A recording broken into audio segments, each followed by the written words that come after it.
All right.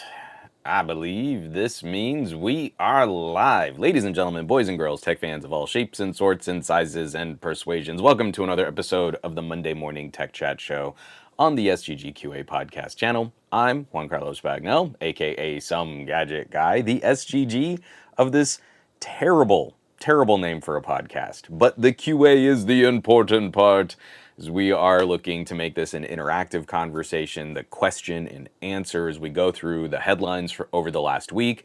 Maybe some news broke over the weekend. That's why I like to hold my show on a Monday. It gives us that chance to kind of sort out our feels and then also keep up with these stories, not just read a couple headlines that one time and then think we know what's going on in the world. Already seeing an incredible list of names jumping into the chat. I see Barry Johnson. We are live. We've seen Al Sabakli, J-Man150. Back, let's go. Happy Monday. Hope we're all staying hydrated. So here in Southern California, we are soaked. We are overly hydrated. I mean, the city, not us individually. I'm going to take a quick sip of water here now that I've said.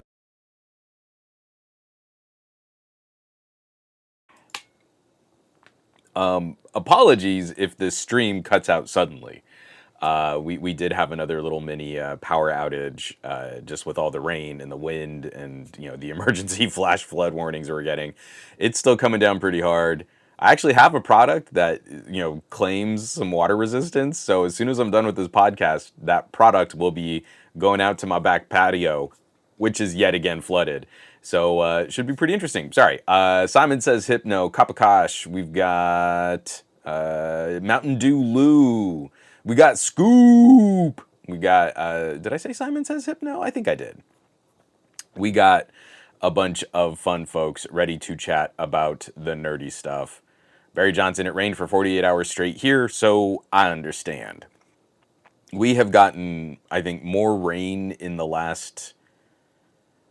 I think we've gotten more rain in the last 24 hours than I think we did in all of, 2022. But that's, happened several times over. So, again, it's been pretty rough just with the amount of water that LA can handle. Simon says, Hypno, I just took my mom to the Game of Thrones studio tour and lunch for her birthday. That is a great son. I hope you two had a lovely time. This weekend was pretty chill for us. The big focus was Lex just started softball. And this is her very first year playing, her very first game of her very first year playing. And the softball league did a fun little sort of a meet and greet and little parade where all the teams got to kind of walk out on the high school track near us and show off banners and stuff like that. So it was pretty cool. So before we move on, I got to take a quick pause here. Delandbit subscribed with Prime, subscribed for 5 months. 2 Turbo subscribed with Prime, subscribed for 14 months. So both of you, thank you so much for supporting on Twitch and keeping the stream up and running. And this fanfare of glory, courtesy of one Mr. Barry Johnson who hooked me up with Stream Deck, is for you. Bum, bum. Rico Man also just subscribed at tier 1. Subscribed for 29 months. We're gonna do one more. It's kind of a back to back. I love it. Thank you so much. I really appreciate it. All 3 of you. That is really awesome to see. And again, it's the main hosting for this is on Twitch. I know we've got a lot of folks here chatting on the YouTubes, but it's messy out there. I am thinking at some point, if anyone has kind of played around with some of these other options, at some point we might try a stream just hosted over on the blog, over on somegadgetguy.com. And maybe we start walking away from doing video, but we make it more of a town hall style conversation. I mean, in my mind, I would love to take this show classic old school call-in radio and have that ability, someone's got a problem and they can literally call into the show and we can kind of chat about some of those things that might help us out. And then if someone wants to guest, it's easier to kind of plug in a co-host or a 1 week guest.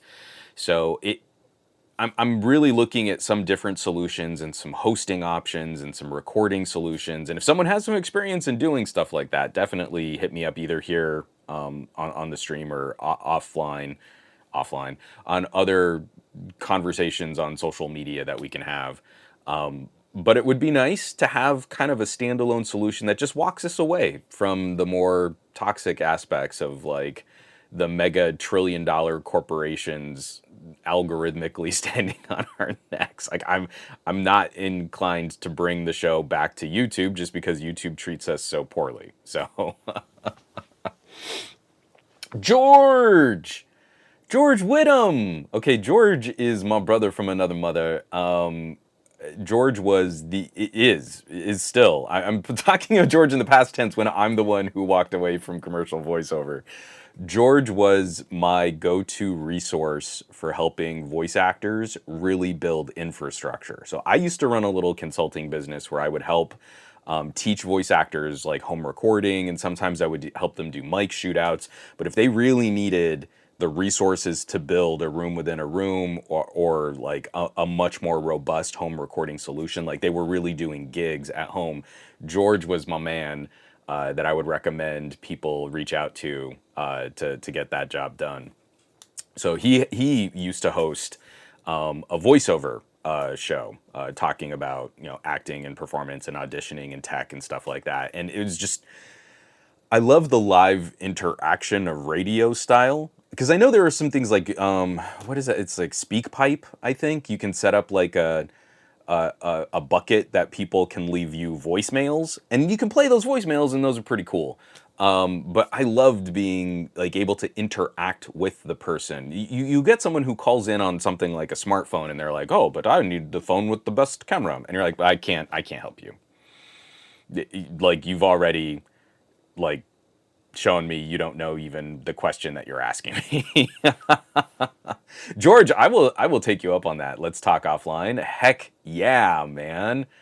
I would be very interested in hearing about what solution you guys used. Oh, Cashfly.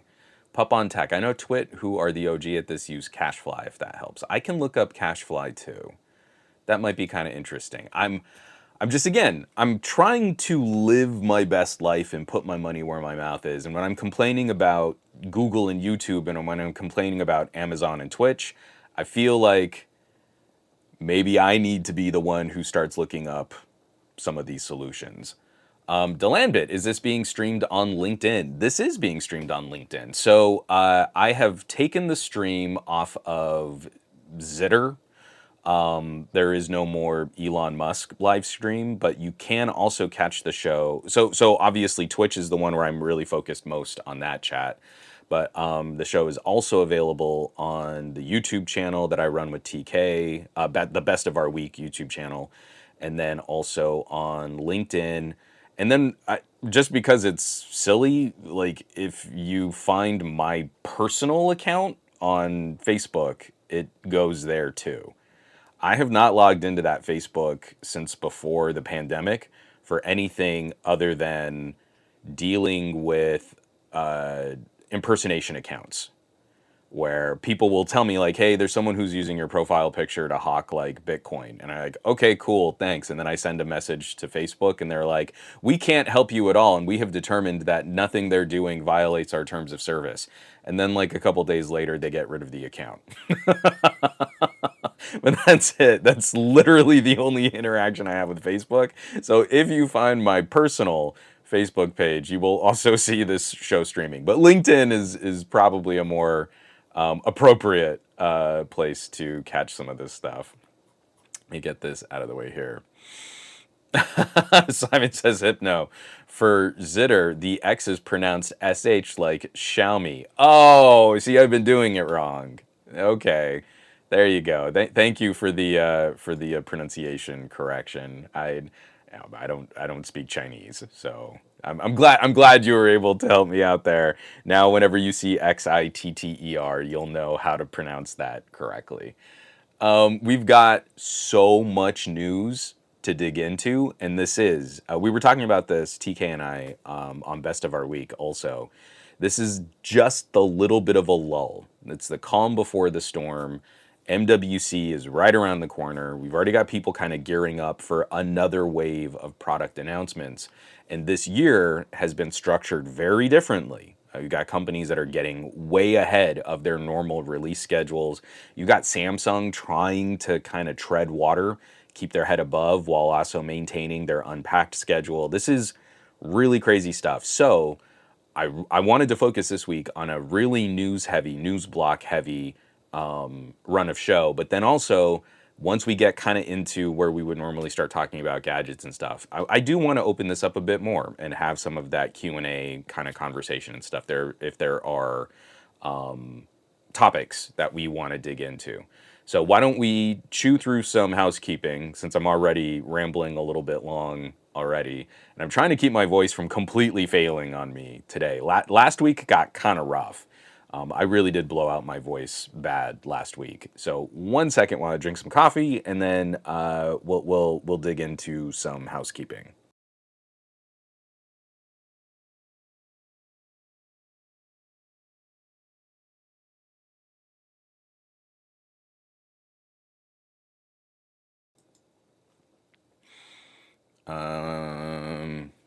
Oh, 2 Turbo, excited for the OnePlus Watch 2. Unfortunately shattered my Pixel Watch in a freak electric unicycle accident.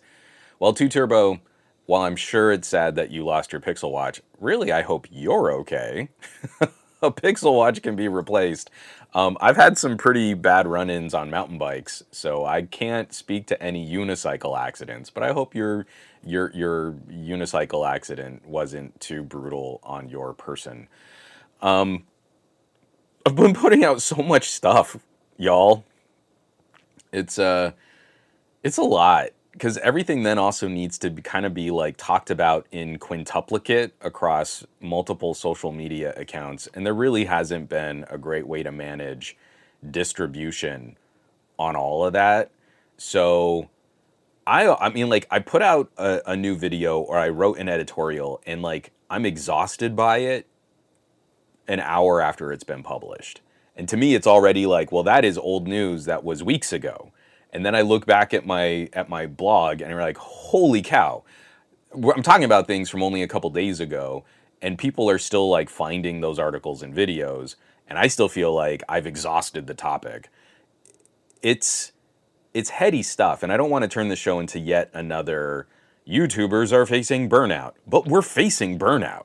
A lot of us are like struggling in these conversations to really kind of keep a good, healthy grasp on this is the stuff that I think is exciting. This is the stuff that I think is cool. These are the kinds of conversations that I want to work with an audience.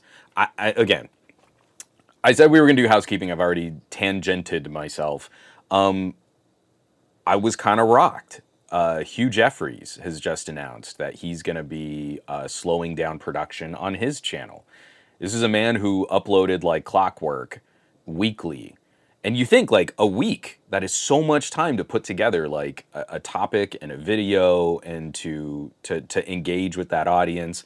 But now his channel's at a tier where, you know, it really matters if some of those videos underperform a little. And YouTube hammers you on that kind of stuff. It is so demoralizing when you go into your YouTube analytics and a video starts like you start seeing red arrows, and it's really not a reflection of the audience. I keep trying to explain this, and it never really seems to take root in people who don't do this kind of influencer style content creation. You could have a video that really would reach people, but if YouTube decides for you that that video isn't as popular as some of your other videos, then it just vanishes. YouTube doesn't help you find audiences. So like I'm primarily a phone reviewer, but I'm trying to branch out. I'm really trying to spend, especially this year, more time with laptops and mini desktops and all these things. But instead of my videos ever showing up in conversations around other channels that really do focus on mini PCs, my videos get kind of sent over to people who care about like LG smartphones. And then, oh, you know, the people who really watch videos about LG smartphones didn't like your video about a mini PC. I guess your video is just not very good. We're not going to send it out to anyone else. And that's the kind of YouTube vice grip that we find ourselves in. So again, I like yesterday I'm watching his Patreon video, just like, man, he looks whooped.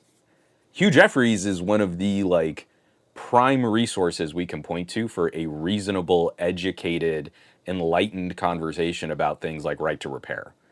Like I love like a Louis Rossman, the Rossman group videos. Awesome. I love his big spiky East Coast in your face energy, but drawing people into the conversation in a way that like doesn't make people feel like they're being attacked. It's Hugh Jeffries. So I only bring this up again because a lot of folks out there are really trying to say like, hey, there's a story I want to tell. I don't know that I can tell that story, and that kind of crushes your soul a little bit. Let me see. Let me get this out of the way here. Oh man, 2 Turbo. I separated my shoulder, but it's been a really quick recovery. The wallet is hurting from the hospital bill more than anything. Oof. 2 Turbo, I'm really sorry to hear that, man. Yeah, hope you're feeling better soon. Ghost Starscream is someone who doesn't make content but watches content that I like. I'm not using YouTube as much as I used to, like back in 2017. I think a lot of us are kind of re-examining our relationship with social media. And we're also seeing like peaks and ebbs and flows, like with services like TikTok, which was experiencing like unprecedented growth and now is finding little plateau points where the audience gets kind of tired. You're exhausting the audience with this strategy as well. So, housekeeping. That's right. That's what we're doing right now. Like I said, I put out a lot of stuff. Just the quick rundown. I did a review of the new Puro Quiet Plus headphones. They're active noise canceling Bluetooth headphones supporting aptX HD for kids. So smaller ear cups, smaller headbands designed for a comfier fit for children. And this video became a 2-in-1 because years ago we bought Lex the original version of these headphones, and a 5 now 8-year-old has been was she 6? She was 5 or 6. I can't remember exactly when, but around 2 years of little kid abuse. So it's really 2 videos in one. It's kind of following up on what the new tech and the new features are in the updated headset, and then also sharing what our experiences were with the old headset and how well it survived little kid abuse. I feel like parents should probably care about their kids hearing more as we face a nationwide epidemic of hearing loss. I did another workshop with some high school students. A friend of mine from high school is now a high school teacher, and she had me in just to do a video conference with her class. And I asked the class, hey, so when y'all are listening to music, how many of you are turning the volume on your earbuds all the way to max? And it's a sea of teenagers like this, and all but 2 kind of did this like half energy hand raise. And I guarantee you that the 2 who didn't raise their hands weren't managing their headphones better. They were just not participating with the old guy on the video conference screen. They were just bored by having to sit there and listen to me talk. That's bad. And as parents, we need to be doing a better job. And unfortunately, high schoolers, that's too late. It's too late to completely undo all of those bad habits and make it seem cool.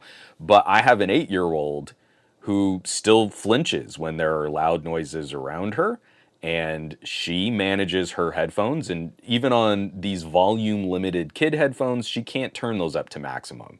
It's too loud, it hurts her ears. And when we give little kids features like active noise cancellation and ear cups that better fit and give passive noise reduction, we see naturally better listening habits than if we just give kids plasticky garbage with Disney princesses printed on the outside. So this video is crazy underperforming because it's like a kid topic video, and that's another toxic part of YouTube, but it's a conversation that needs to be engaged with more regularly, and it's something I feel like I should probably revisit from that series I did back a couple years ago, 2020 Hearing, just talking about, because it's not just like, oh, protect your hearing. It's like, hey, if you protect your hearing, the quality gets real good. You get better audio products. So there's a whole video out on those headphones. I also did a quick editorial video. Windows on ARM is ready for more powerful hardware. This is already getting those idiot controversial replies like, "Oh, Windows on ARM is terrible and Microsoft can't do anything right. And what the problem is the software." And then you point out like, well, you're not going to get better software unless you see an uptick in Windows on ARM hardware. You understand how this works, right? Oh, software developers need to care and make the apps. And you're like, all right, cool. I'm so glad I've got a whole crew of people who really know how technology works leaving comments on my videos. But it's really just me sharing my thoughts about how Windows on ARM as a platform is ready. It's been ready. What we need is more powerful hardware and a better price to performance ratio. So if you would like to join that conversation, that video is for you. And then I also wrote an editorial. So this is a written piece comparing the Meta Quest to Apple Vision Pro. Zuckerberg did it right. I am not a fan of Mark Zuckerberg. I think most of what he has done in the world of social media and big data has been pretty toxic.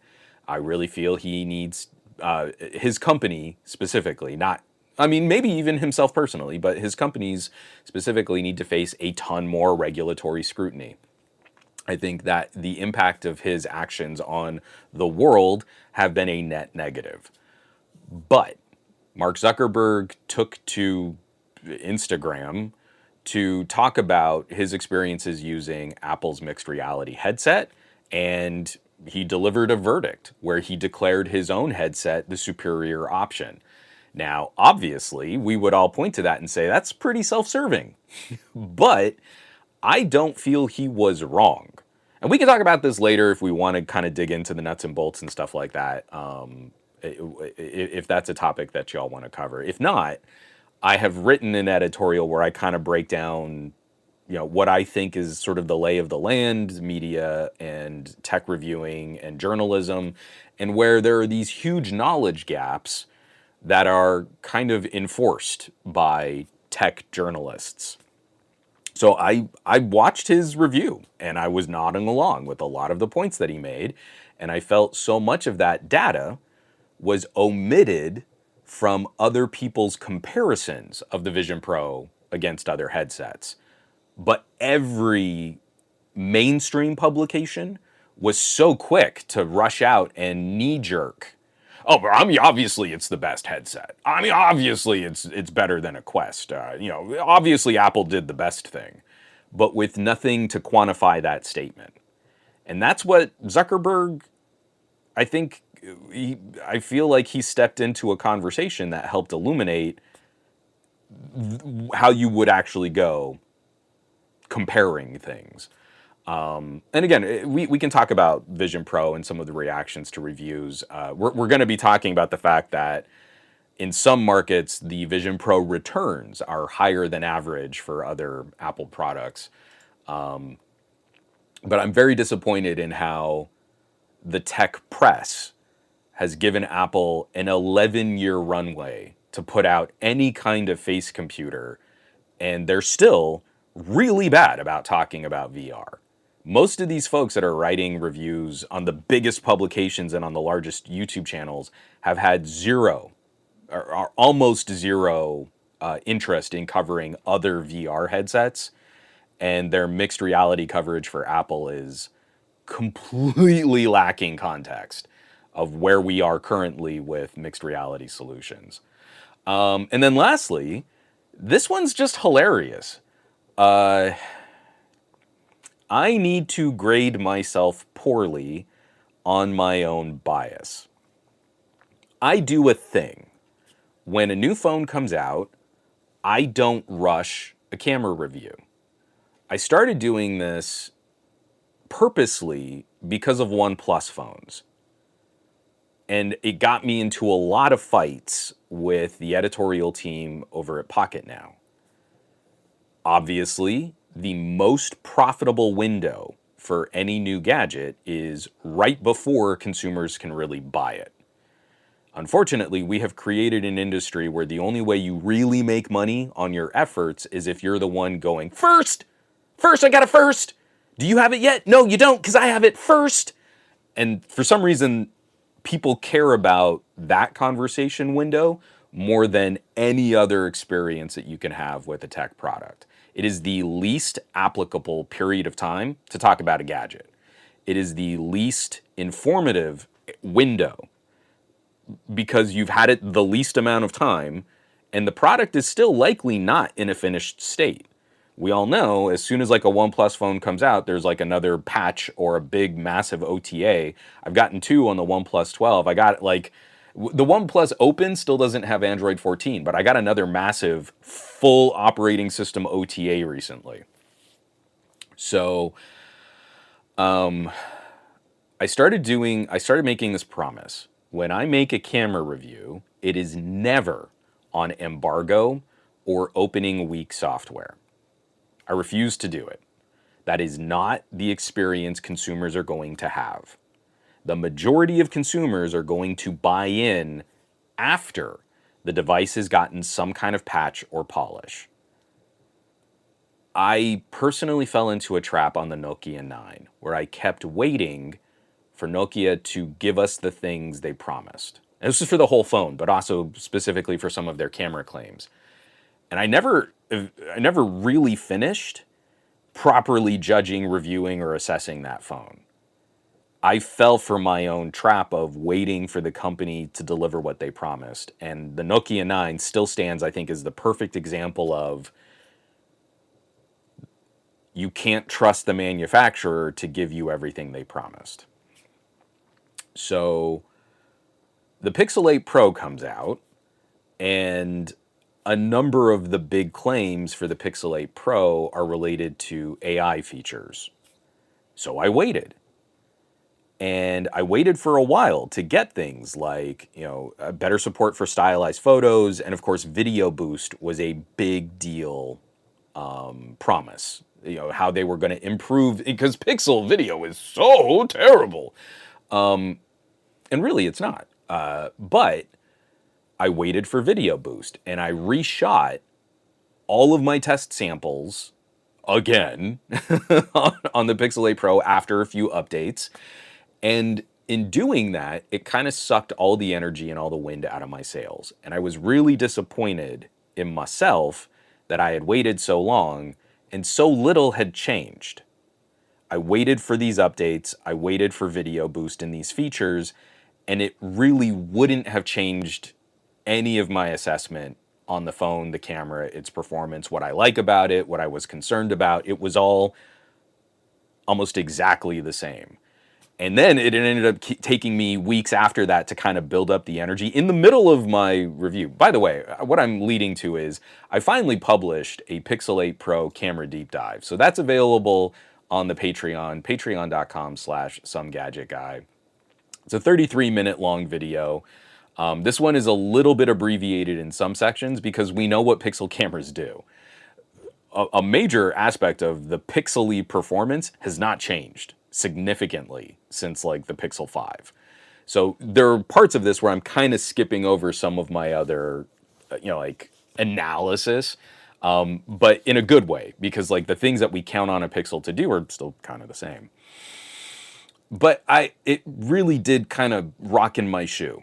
We work so hard to shoot all this content, to write up our scripts, look at all of the data, try and do this analysis, stitch all this commentary together, put out half-hour long videos. And I got to this point where I had interrupted my normal flow and gave Google this huge benefit of the doubt, and this huge window to like, I'm sure they're going to get these things right. Or I know Video Boost just came out and it's server side, but maybe I'm missing something. Maybe a new, update is gonna improve this or do something crazy that I wasn't expecting. And then I got to the end of it and just like, I've got to finish this video. In the middle of this review, I actually say, I don't even know if I should have finished this video. I'm not sure it was worth it. So that's now live. You can watch it. A phone that was out in November now finally has a camera deep dive on it. Coming up next is the Vivo X100 Pro, and I promise I won't wait 3 more months to put out a Vivo X100 Pro camera deep dive.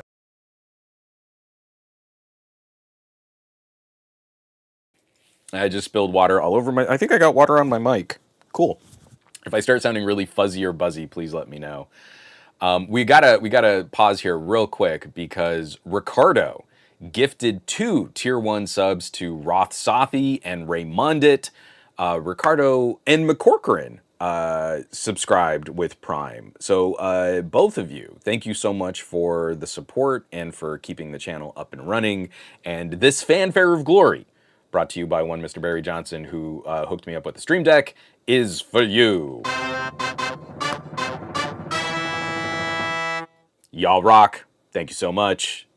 Super, super cool of you. All right. Let's see. Let's what we're gonna say. Power of Apple. So yeah, there are a couple comments here. We'll chat about some of this Vision Pro stuff.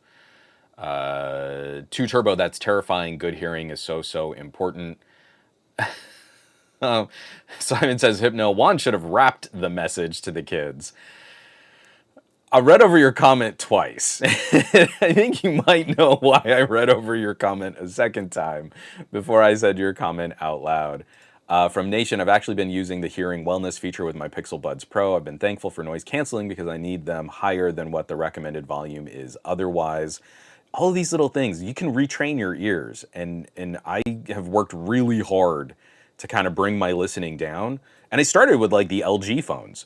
The Quad DAC, the amp on those phones was scary loud. If you weren't careful, you could really blow out. You could blow out cheap earbuds, but you could blow out your ears.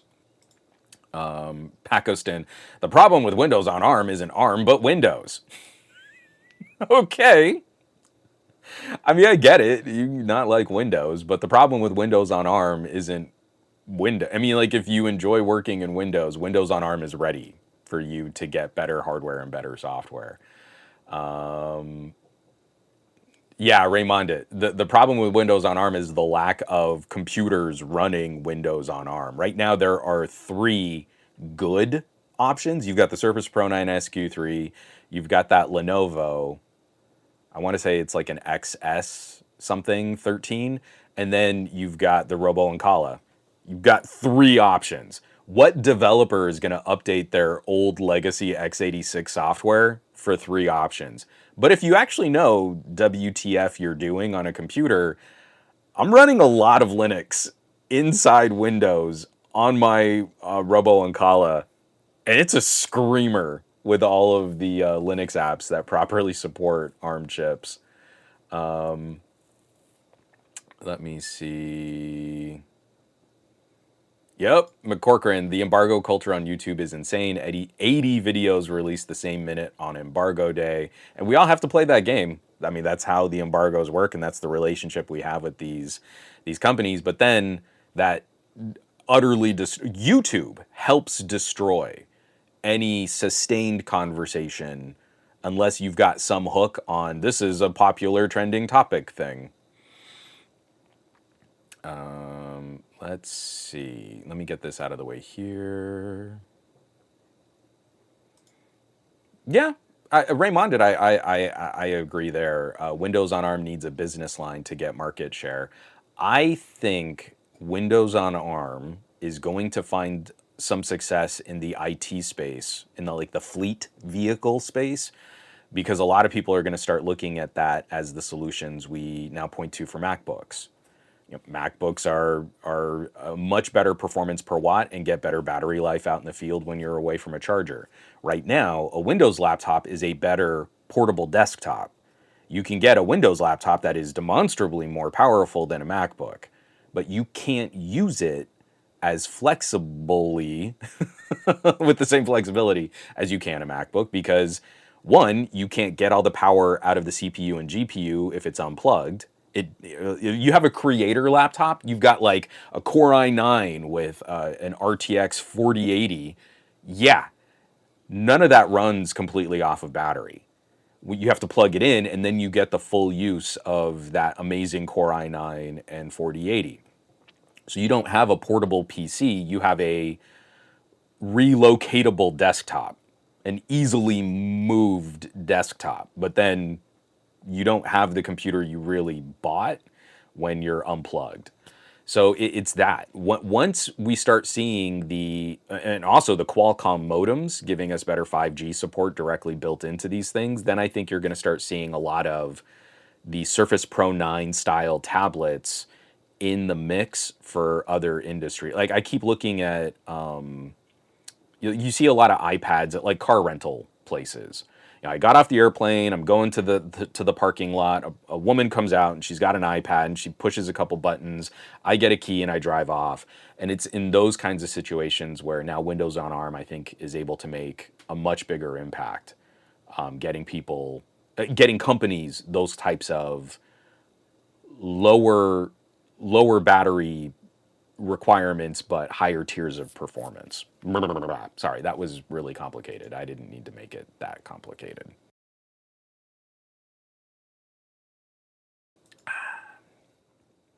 Yeah, Raymond, we use micro towers attached to the back of monitors for 90% of our deployment. Windows on ARM would be more power efficient. Yeah, those mini PCs are awesome. And as soon as I get a Qualcomm option in a little mini PC body with good active cooling, that's going to be rad. I mean, again, like that Robo Ancala, it's got that older Qualcomm 8CX Gen 3. It's more powerful than any of the Celeron or sort of adjacent low power x86 options. I don't get it. I really don't. Like sorry, I'm going off on a tangent and I'm about to make another commercial for the Robo Ancala. We don't need to go through all that. Because I do need to shout out Yar 2084, subscribe to Prime. This is the second month. Subscribe for 2 months. You get this fanfare of glory, courtesy of one Mr. Barry Johnson who hooked me up with Stream Deck. Boom! Yeah!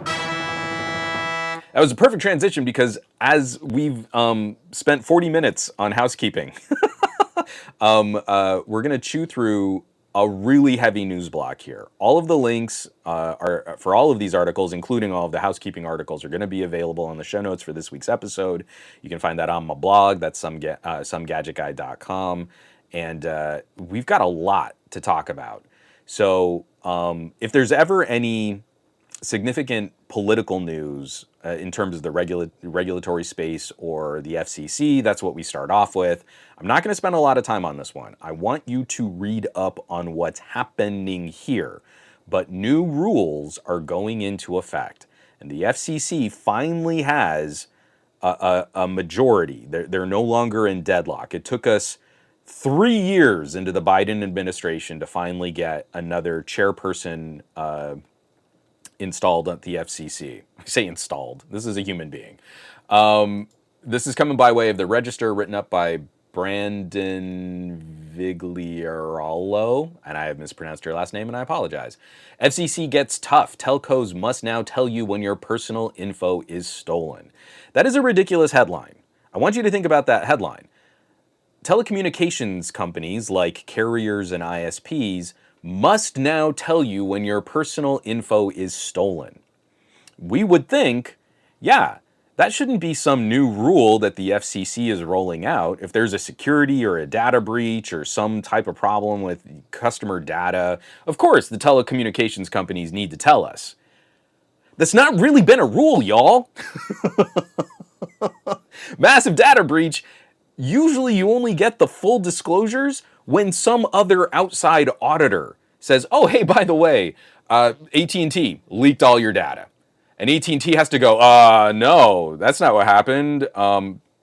Some customers were affected and the CEO takes full responsibility and we're going to lay off more people so shareholders are happy. That's the chain of events. So now the FCC is saying, hey, if there's a problem, you have this window of time to notify your users. And it's like 7 days. And then for the full impact of what's happened in the breach, we're giving you a slightly wider window. But within those windows, you have to reach out to law enforcement. You have to reach out to regulators. These have not been rules. It seems like such an obvious part of this like consumer business relationship. But that's how far behind we are in adapting older legislation to a new era of telecommunications. That's how far behind we are. Now, of course, if for some reason, if you're on the conservative side of the aisle, they have been against this and they're trying to push back against this. Hold on, there is a part of this article that I do want to quote.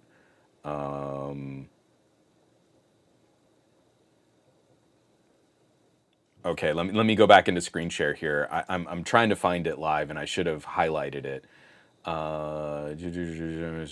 Okay, so this is the funniest part of this is one of the arguments against this coming from the conservatives. Per the FCC, the Cellular Telecommunications Industry Association, the CTIA is one of the major lobbyist groups for the telecommunications industry. They raised an objection on several grounds, including that the FCC rule would create a system of dual jurisdiction between the FCC and FTC once the latter's rule goes into effect. That's not how any of this works. The FTC and the FCC overlap on some types of policy, but that doesn't mean rules would be contradictory. This is a non-argument. When you look at how the FTC manages their regulations and what they have purview over, what they are allowed to weigh in on, over the last several years, almost every single one of their major reports has added some type of language to their report saying, and what we need is the FCC to get involved in this aspect. The biggie was the one that I shared a couple years back. The FTC did a full accounting of all of the data that your ISP is currently stealing from you and selling off. Everything you do on the internet is attached to a big bucket of data that your carrier or ISP basically just puts up for the highest bidder, to the point where it is very easy to sift through that data and find personally identifying patterns of behavior. So much so, we were able to find Secret Service members' cell phones on the Trump detail when he was president. So President Trump had a crew of Secret Service Secret Service agents that would protect him. And we could buy the data from the cell phone carriers to find where his Secret Service detail was. If someone wants to get to your data, it's no longer, well, you got to have a warrant, you got to do this, you just go buy it. Verizon will sell it to you. So at the end of the FTC's report is a major portion of their assessment saying, and by the way, most of this is out of our control. You need an FCC that can protect consumers, and we need to return to policies and enact things like net neutrality. I'm grossly oversimplifying and over abbreviating the end of their report, but you can go read it. It's still on the FTC website. It's actually a really good read. It's not a long report. So the second you've got like the CTIA popping up saying, oh, but we don't want the FCC to do that, because what if the FCC gets in the way of the FTC? What if there's a problem between the two regulators? Oh no, that can't have that. Because I promise you, an FCC that is starting to enact tougher regulations against carriers and ISPs is likely gonna start saying, hey, maybe it's bad and it's against your Fourth Amendment rights to have an entity that operates mostly on public infrastructure, that all of the data lines of the internet have been paid for by taxpayers. We've been giving them sweetheart zoning deals. We've been giving them tax breaks. We've been letting them tack on additional fees and not getting a whole lot for our money. Like, we don't have fiber to home, even though we've been promised that we paid for it several times over. I feel with this, the next step would be the FCC saying, hey, and now we've got to start talking about disclosures for what data you sell off from consumers. And also, you can't just sell the data to law enforcement. If they want data on a particular consumer, they need to have a warrant. And these companies make a lot of money on your data.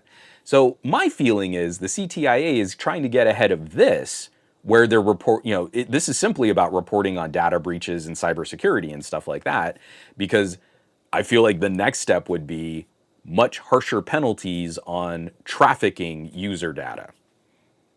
I'm just saying, it seems to me like that would be a pretty straightforward chain of events.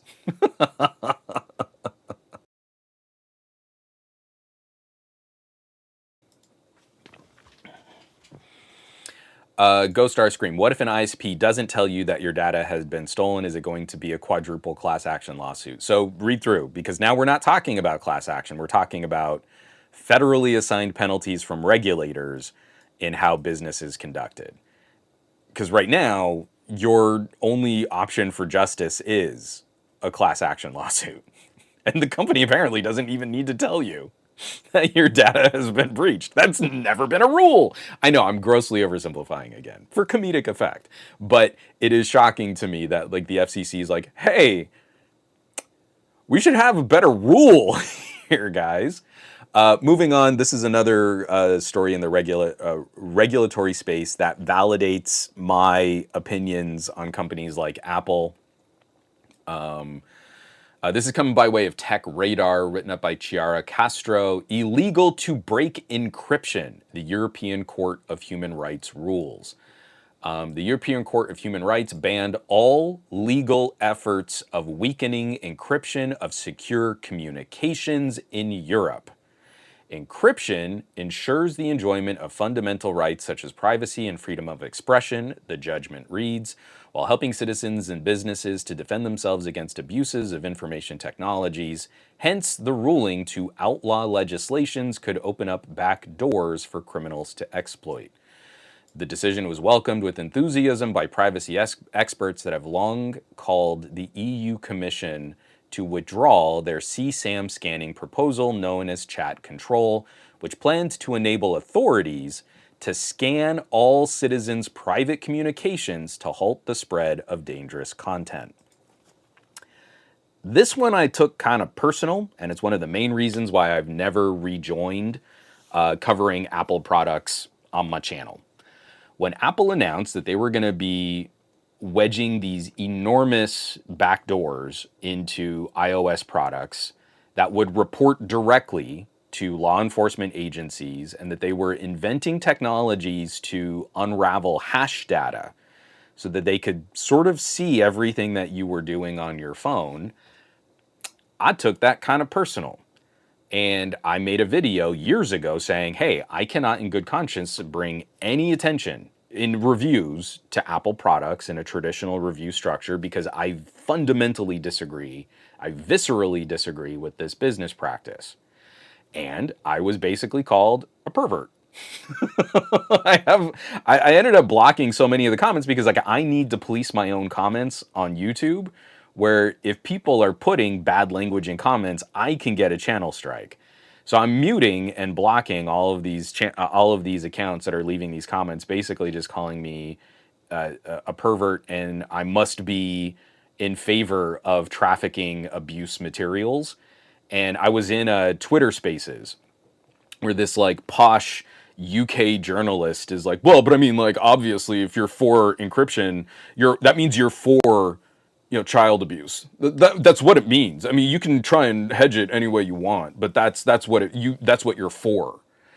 And to me, this was such a frustrating aspect of the Apple conversation, because really, all this was a way for Apple to reduce their server costs.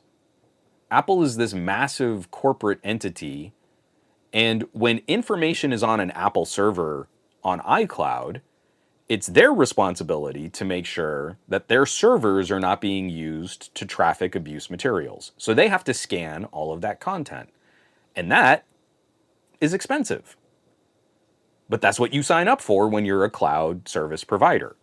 Apple's solution to save money on their cloud storage, on their hosting responsibilities, was to have every phone do the scanning for them, and then report up to Apple what was about to be uploaded to iCloud.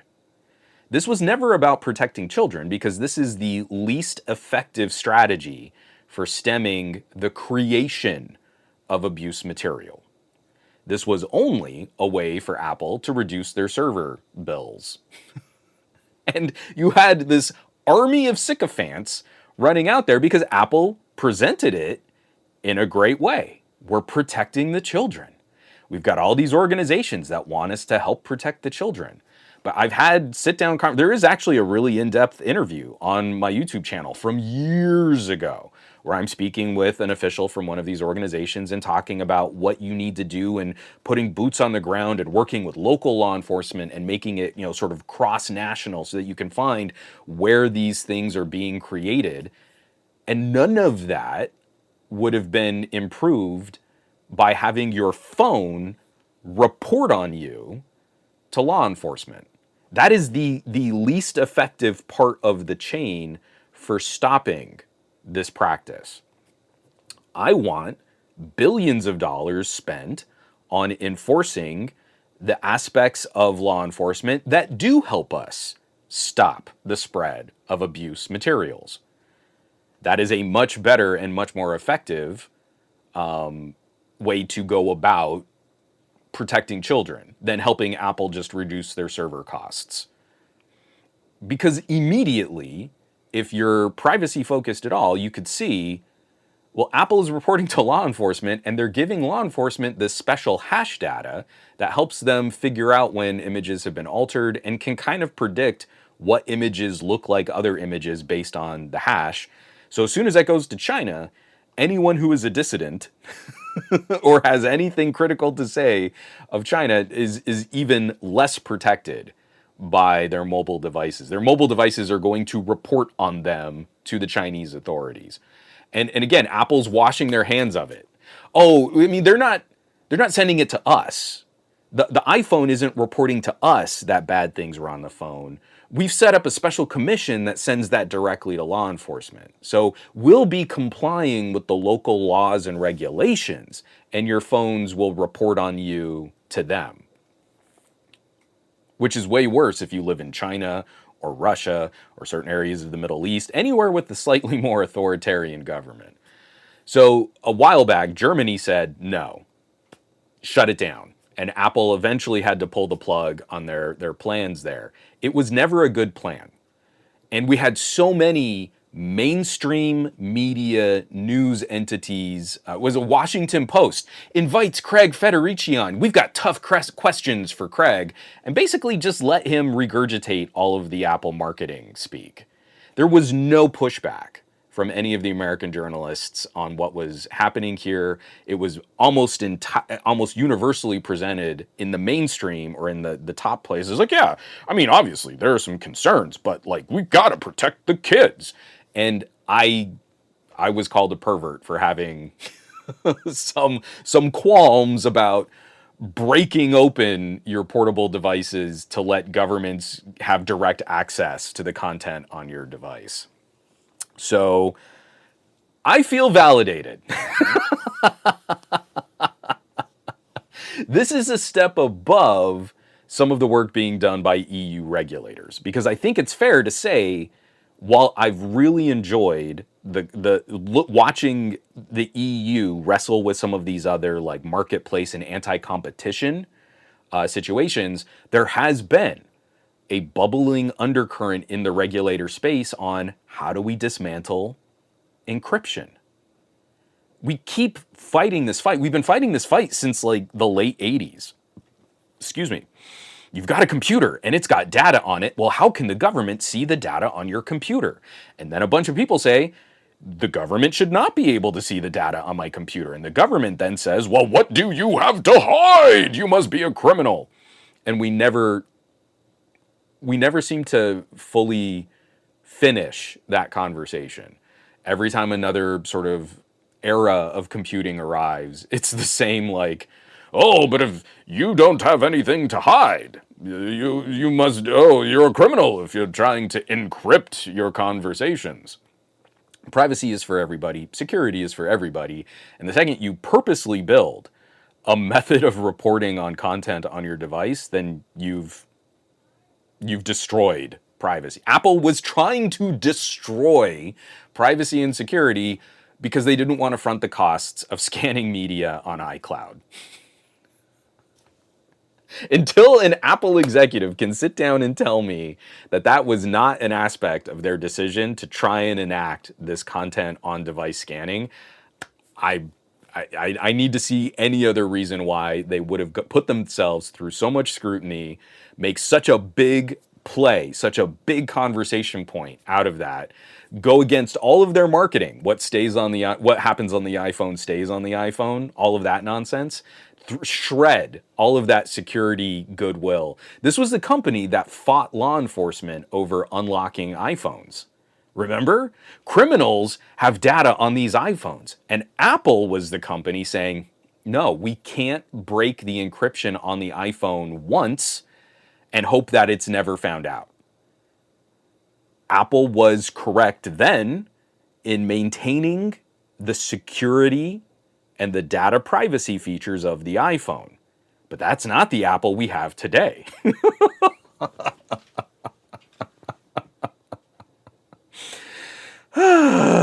So,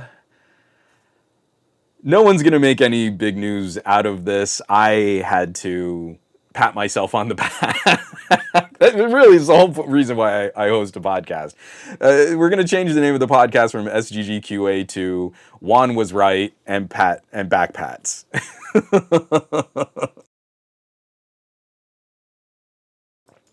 DTNL, did they ask Craig whether he was a Chinese citizen? They didn't ask Craig anything. They kind of set him up and he was like, well, Craig, there's some controversy. Explain. And then Craig just says a whole bunch of cool things about, yeah, well, we're taking those criticisms really seriously. Cool. It wasn't really a thing, was it, Craig? Muppinish, I'm late, but I'm here. Got caught setting up Linux on my PC instead of Windows. That's good, though, Muppinish. We're talking about data privacy and security. Linux is a phenomenal solution for you to make a more hardened computer. And that's what you mentioned immediately after that on the topic of privacy. I'm going to set up Ubuntu Touch on a phone this week, probably. Good job, Muppinish. Hi, Sam. I changed the name to I Feel Validated. I felt really good when Germany was like, no, Apple, shut it down. And then Apple had to make this like really quiet concession. It's like a minor press release in the Apple News site. No one was talking about it anymore. It was like, yeah, I guess we're not going to do that anymore. Okay, anyway, here's the new iPhone. Woo!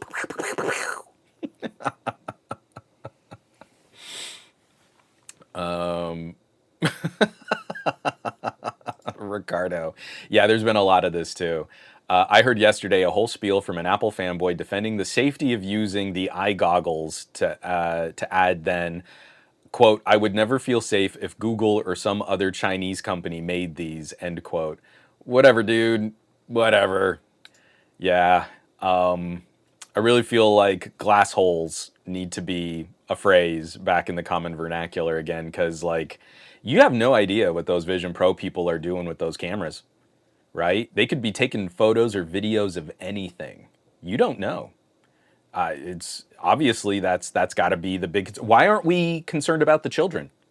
Why aren't we protecting children from perverts using Vision Pro headsets? That's a question. That's a question we could ask. Who's asking it?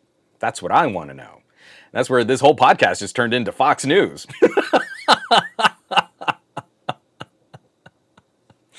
Oh man, that's so great.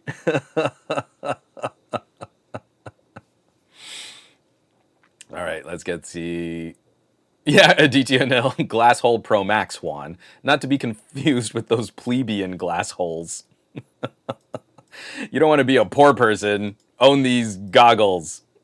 That's hilarious. All right, moving right along. We don't have to spend a lot of time on this one. I find the competition in the marketplace for streaming media is fascinating right now. it is frustrating because like all of the video streaming services are impoopifying radically fast. But there are these little glimmers of conversation surrounding things like music. Apple Music, this is written up by Javier Espinoza over at the Financial Times and then reshared over on Ars Technica. Apple is about to be fined 500 million euro by the EU over music streaming. A commission accuses Apple of abusing its market position after a complaint by Spotify. So I want to say the fine, which is in the region of 500 million euros, expected to be announced early next month, is the culmination of a European Commission antitrust probe into whether Apple has used its own platform to favor its services over those of competitors. So, man, there's so many little political elements here, but this is another story is going to unfold when we get one of these little antitrust fines. And I say little, it's 500 million euro. That's nothing to Apple. That's a rounding error in one quarterly financial statement, right? That has almost no impact on the profitability of Apple's services, let alone the profits generated over an entire fiscal quarter. But these little instances stack up, and that's where we start getting the much bigger regulatory actions that move us forward. And it's specifically in this claim, did Apple use its information from competing products to harm competition on Apple devices? So Spotify gets all this traffic. Apple gets to see all of Spotify's proprietary business information. They know how much money is going through Spotify. They know how much streaming is happening on Spotify. iOS devices are reporting back to Apple so they can better craft their own ad metrics and services, data on services. This one's kind of a big deal. I mean, I want you to read through the Ars Technica. I just want you to give Ars Technica more clicks for this kind of investigative reporting. And Financial Times, obviously, is part of their umbrella. But this one's kind of a big deal. I recently went back and did a recut. So there was the House Judiciary Committee interviewing big tech. So they had Amazon, Apple, Facebook, and Google, all of the CEOs from those companies. And I cut up the portions with Tim Cook. And I don't believe, I've been making this joke for a while. Like, I kind of feel like Tim Cook might have perjured himself when it came to questions where, they were asking him about, does Apple bully developers? I think he gets really close. But there are a number of questions in that House committee meeting asking Tim Cook about things like, well, wait a minute, you have all this proprietary data on your competitors. How are you not using that to enrich your own products and services? Isn't that anti-competitive? And Tim Cook, at one point late in the testimony, has to go like, oh, well, I'll get back to you on that data. And this is the outcome of that. This complaint goes back to 2019. And Tim Cook testifies before a House Judiciary Committee in 2020. And now it's playing out in 2024. Oh, you know what? Maybe it's real bad that Apple can just take any data from any app in the App Store and then say, yeah, we want a cut of that too. Because right on the heels of this, we're also getting the update that Apple is going to disable web apps in Safari because it's just too hard. It's too hard to comply with the new browser and DMA rules. So we're just going to kill functionality on the iPhone. This is, by the way, written up by my nerd crush, John Brodkin. Apple disables iPhone web apps and EU says it's too hard to comply with the rules. Apple is removing the ability to install home screen web apps from iPhones and iPads in Europe when iOS 17.4 comes out, saying it's too hard to keep offering the feature under the European Union's new Digital Markets Act. Apple is required to comply with the law by March 6. And I cannot point to a more cynical and least good faith effort from any tech brand. I'm going back to how Microsoft used to include Internet Explorer in Windows, and the EU savaged Microsoft for that business practice. And it kind of did help. That's where we got sort of the flexibility and the choices that we have for browsers that then eventually got whittled back down again. But this is, I mean, like we see a 500 million euro fine for Apple on music antitrust. That's something Microsoft was under heavy scrutiny just for including Windows Media Player built into the operating system. The EU was trying to take Microsoft apart for these basic functionality things that now we just take for granted on any computer that you buy needs to have a media player. And then you go and download VLC and everyone's way happier. So I love it. Apple is showing us who they are. Apple is showing us we'll pay a 500 million euro fine because we're going to make so much more money by doing this other scummy business tactic. Oh, you're going to tie our hands and force us to allow other browser engines on the iPhone? Well, if you're going to make the iPhone have access to other app stores, then we're going to create this convoluted accounting system where we still need to get a 30% cut of anything that's installed on the iPhone, even if it's not installed even if it's not installed from the iOS app store. And then, because it would be easy to circumvent that reporting if we had progressive web apps, we'll just kill progressive web apps. Apple is effing toxic.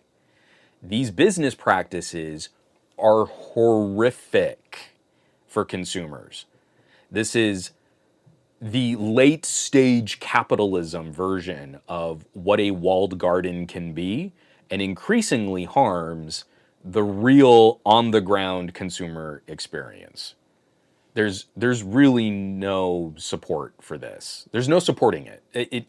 It boggles the mind that people are out there like, no, I don't want a competing app store because then I will get malware. You're like, yeah, if you're stupid and you install malware, because we just saw over the last week, Apple approved a copycat app that was basically malware, and other apps from that same developer were still available after Apple killed the copycat app. You're not safe in a walled garden.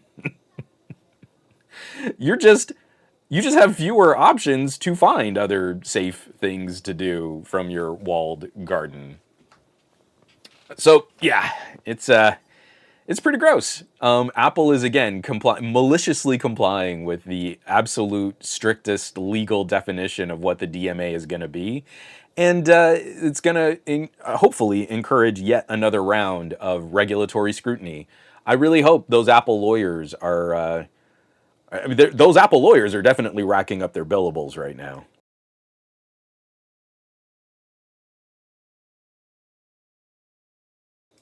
Yeah, McCorcoran, exactly that. It's funny how Apple fans are mad at the EU for giving them more options. And I actually saw, again, from someone who should have known better. It was like a tech reporter on Threads saying, oh, but other browsers. And you're like, are you kidding me? You're worried about security, and you're saying Safari is the good solution. Safari has been the leakiest. It's like the least secure. Every single time there's like a massive exploit or some huge scary malware intrusion attack, something like that, it's like, well, we found this exploit in Safari. You're like, oh, yeah, it's another Safari. That people who track bugs and malware and put out bounties, they don't pay out bounties on Safari anymore. Safari is that easy to compromise. It's terrible. And you're stuck with it if you have an iOS device. It's gonna be good if other people will make browsers, but I don't think I don't think Mozilla is gonna rush out there and try and get Firefox on the iPhone, because now they'll have to maintain wholly separate versions for the EU than what they'll have available here in the United States, because Apple isn't facing that kind of scrutiny here. It just doesn't play out like at all. Oh, at Nation, haha, I think we got blocked by that person, Juan. Yeah, I think we did. It was such a dumb argument to make from someone who should have known better. And I think I really tried to not go super snarky, but I had to go a little snarky because it's Safari. Yeah, Barry Johnson, and that's just one example. Safari had a super leak over a year, and Apple didn't say anything until they fixed it. Safari, this guy had to be joking. Yeah, we covered that. I want to say it was about a year ago, and the situation that we reported, and this is just one example of the myriad numbers of problems with Safari, but Safari had a problem where anything you did across browser tabs could be seen by other browser tabs. So one of the things I love about Firefox is each browser tab becomes kind of a high RAM usage individual run application of Firefox. And you can put things in containers that are completely walled off. I don't know how secure they really are, but it is at least the appearance of a company trying to give us a more secure option. So right now, Threads in Firefox has this little white stripe on it. That little white stripe says this is a Facebook container. So we are preventing Facebook, Instagram, and Threads from seeing anything else that's happening across your browser. Safari was wide open. So if you had one browser tab open, you had another browser tab open, they could both see everything that you were doing across those browser tabs. It's like, this is terrible. This is terrible software. And you're stuck with it on an iPad. You're stuck with it on an iPhone. And it doesn't matter what other browser you use because they're all Safari engines. They're just different skins on top of Safari. So anyway, yeah. Sam, our walled garden is super safe. Watch out for the people-sized Venus flytraps.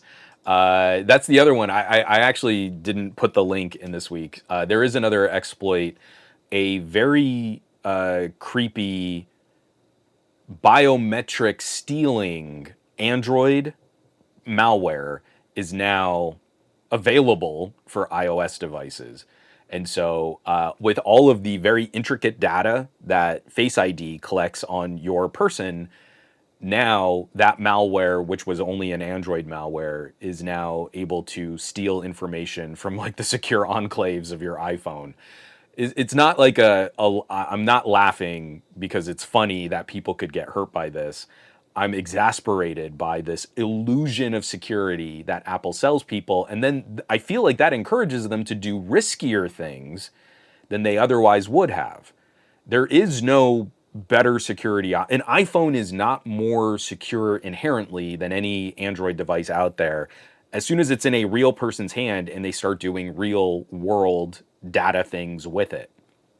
Second you fire up Safari, you're way more compromised. The second you use Siri, your data is going to Google. And now, depending on your bad behavior, you could pick up malware that's going to get all of your Face ID data.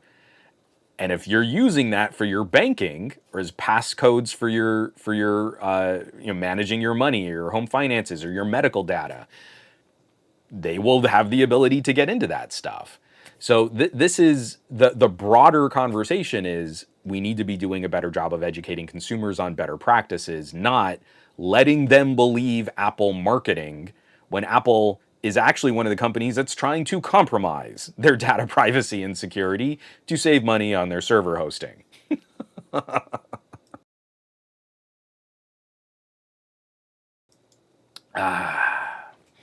Drinking more water, staying hydrated.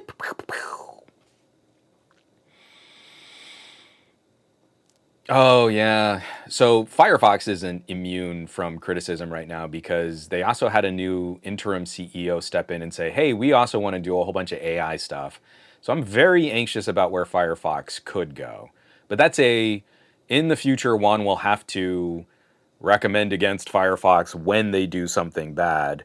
Right now, I feel Firefox is still the best collection of built-in browser tools and add-ons to better protect what happens in your browser. But it's going to get messy here pretty soon. Yeah, JFR, nothing is secured if it's connected to the internet, no matter if it's Android or iPhone or Windows or Linux. But I feel, for those of us who are the big geeks in our families, we can at least host some of those conversations to say better practices and then also like if you want to take an approach, you will lose some of the convenience. Having your browser unplug you from services so that they're not constantly monitoring your activities means that you kind of need to do things like, I guess I need to log in more frequently than just having all of this stuff on autopilot. They want the apathy of everything being frictionless and on autopilot. But you can set up a pretty decent hardened Linux system, and it's a pain to use, but it's going to be way more secure than sort of like an open Windows 11 system, just letting everything kind of happen. I did have this other Apple story. I want to save that to kind of wrap up our gadget block. This is another one. I'll be curious to see how it plays out. I'm only bringing it up, and I'm doing the bad habit thing that I tell people not to do, but just based off the headline. This is written up by Sarah Fielding over at Engadget. UK moves another step closer to banning phones in schools. It follows countries like France and Italy in restricting phones during class. As a parent of an 8-year-old and already seeing the terrible behavior of other parents in how they shame and bully people for having the wrong color text messages, I am increasingly on board initiatives to examine the impact of removing personal communications devices from kids during the school day. If it's a policy, like right now, our school has a policy where kids can't have gadgets in class. This makes perfect sense for like 1st to 5th graders, right? I don't think anyone's going to question that. But during that school day, what we do is we've got Lex's smartwatch in her backpack, so we at least know the last known location of our daughter before she had to take her backpack off. And then as soon as she's out of class, she puts the smartwatch on, and then if there's any kind of emergency or communication or something happens, she is empowered to be able to contact us on her little smartwatch. I kind of feel like getting, especially into junior high, maybe not high school for future generations of kids, but kids are so awful to each other. Through junior high, I kind of feel they're little animals who have not learned proper tactful personal relationship skills.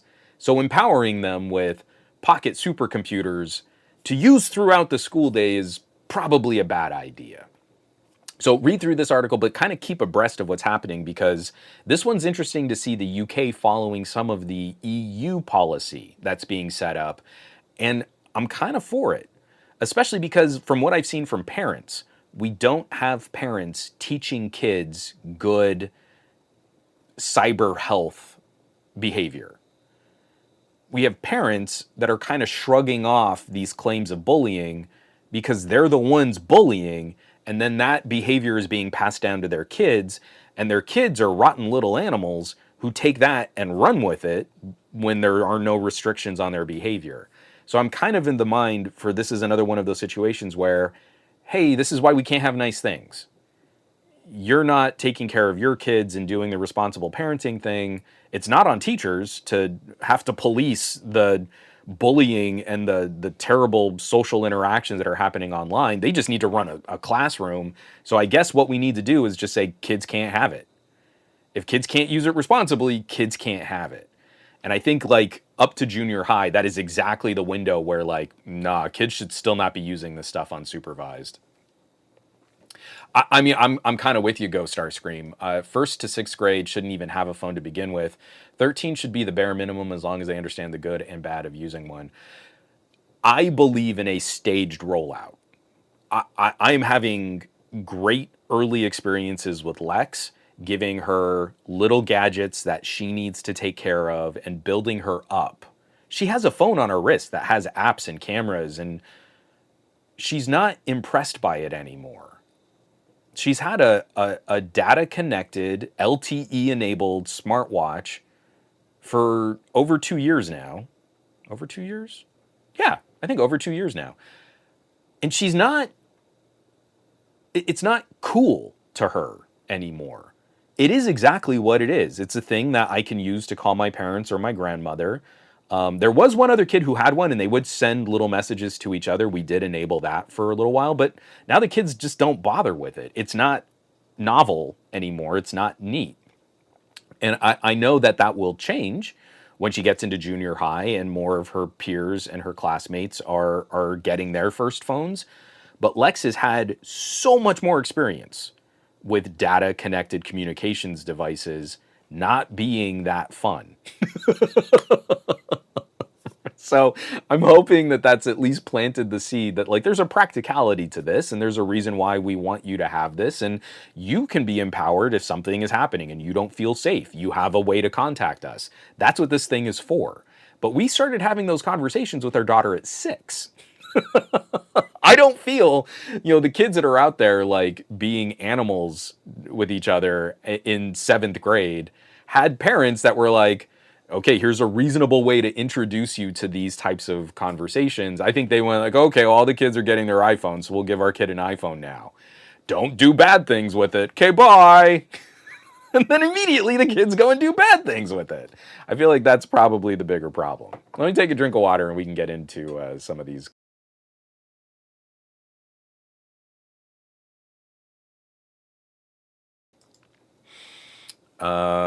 Dave Burns, limiting device usage in school. If these devices are engineered to be addictive and everything with screens is addictive, now we can't just personal responsibility our way out of keeping kids on task, and institutions need good but not perfect guidelines and legislation. Also, time is a luxury all parents have, and saying parents should parent better is really effing condescending. I am a part of the parents need to do a better job of parenting conversation, and I'm trying to lead by example, but man, let me tell you, Marie and I have had some super toxic interactions with other parents based on the color of our text messages. So I kind of feel after a point, there is a part of this conversation where I get really effing condescending.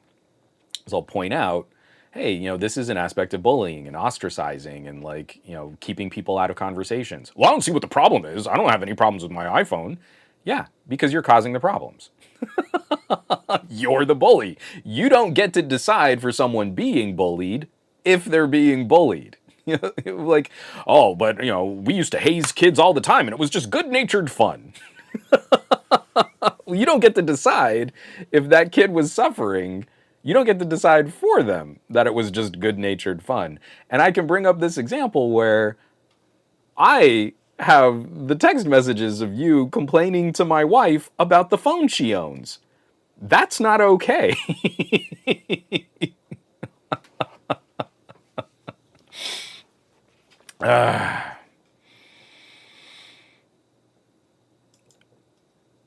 From Pakistan, but one, it's the parents that are at fault. Android and iOS have some child control features. Surely it's the parents that aren't using them. And I agree with that. A part of this is also the consumer education aspect of all of this.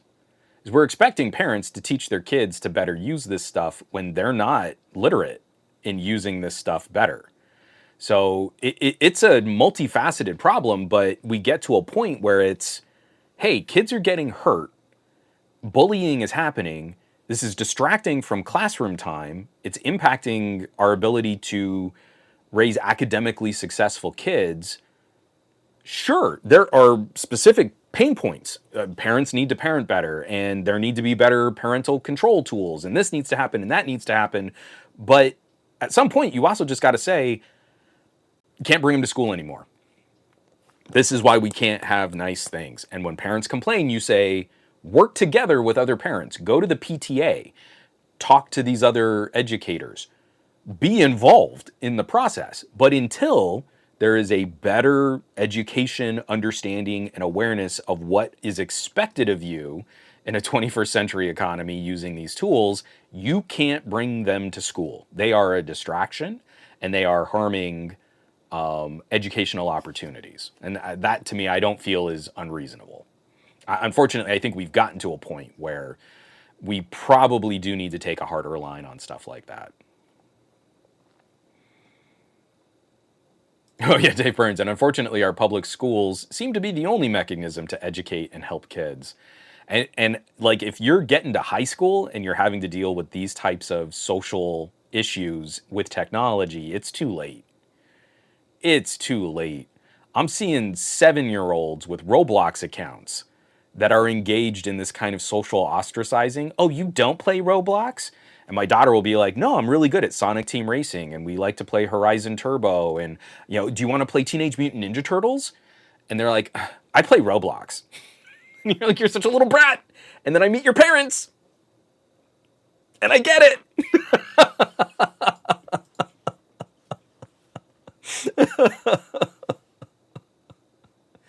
Dave Burns, and again, sometimes is the absolute most critical word in your sentence where I'm with you, and then I'm also like real anxious about how that could play out. Dave Burns says, agree with the hardline approach sometimes. And knowing where to draw that line is incredibly difficult. But I think we're getting there. I think we are really close to saying, nah. Man, we got just a few more tech stories. Whew. I really packed this news block. There was a lot going on that I also cut, but a lot of it was even heavier, like political stuff. Just a quick report from Reuters. Reddit signs content licensing deal with AI company ahead of IPO, Bloomberg reports. Okay, Reuters is reporting that Reddit, a social media site that I have almost completely abandoned because of their heavy-handed rules about API usage. And one of the things that they were really critical of were all of the bots and AI companies that were scraping their user data and exhausting their APIs, right? Like, oh, it's just all this extra traffic. I'm sure people already know the answer to this. How much money do you think Reddit got from one company for a yearly AI corporation to scrape all of the Reddit data?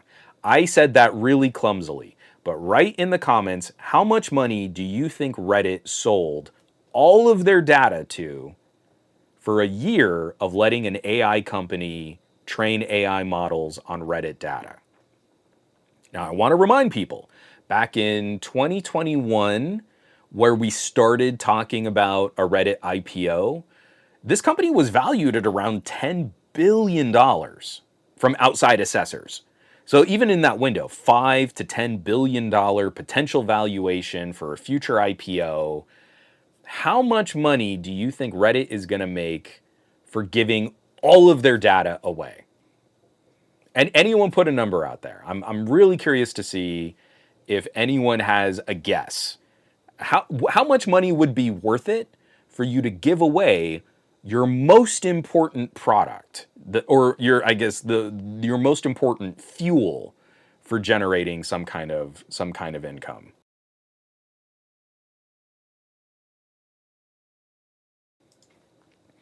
Bionic Scoop. 2 souls, a firstborn child, and $3 billion. Ghost Starscream, I think, is saying like 1 billion, maybe a billion. Okay. And Dave Burns is making a joke about like alt-right and neo-Nazis on Reddit. That's not answering the question, Dave. The question was like, how much money? Well, I'll tell you how much money. Reddit is selling all of their data to one AI company who is yet unnamed, and they're going to make the tidy sum of $60 million. That's how much all of the data on Reddit is worth.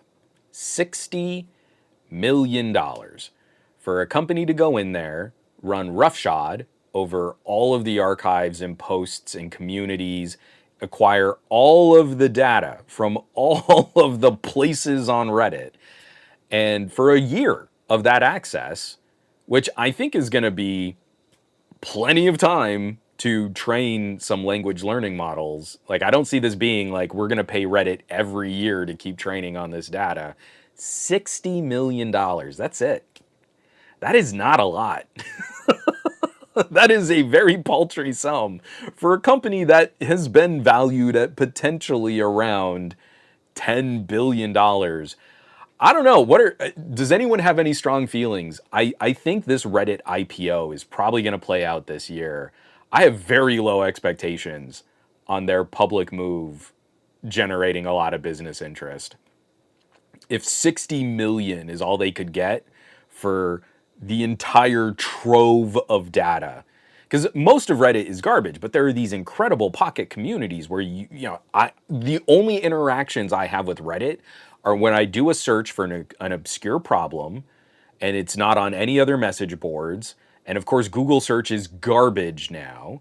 And even Bing is terrible with this like AI conversational, well, you said to look for this, but not with this term. So I found the term you didn't want me to search for, and all of your results are focused on the term you didn't want.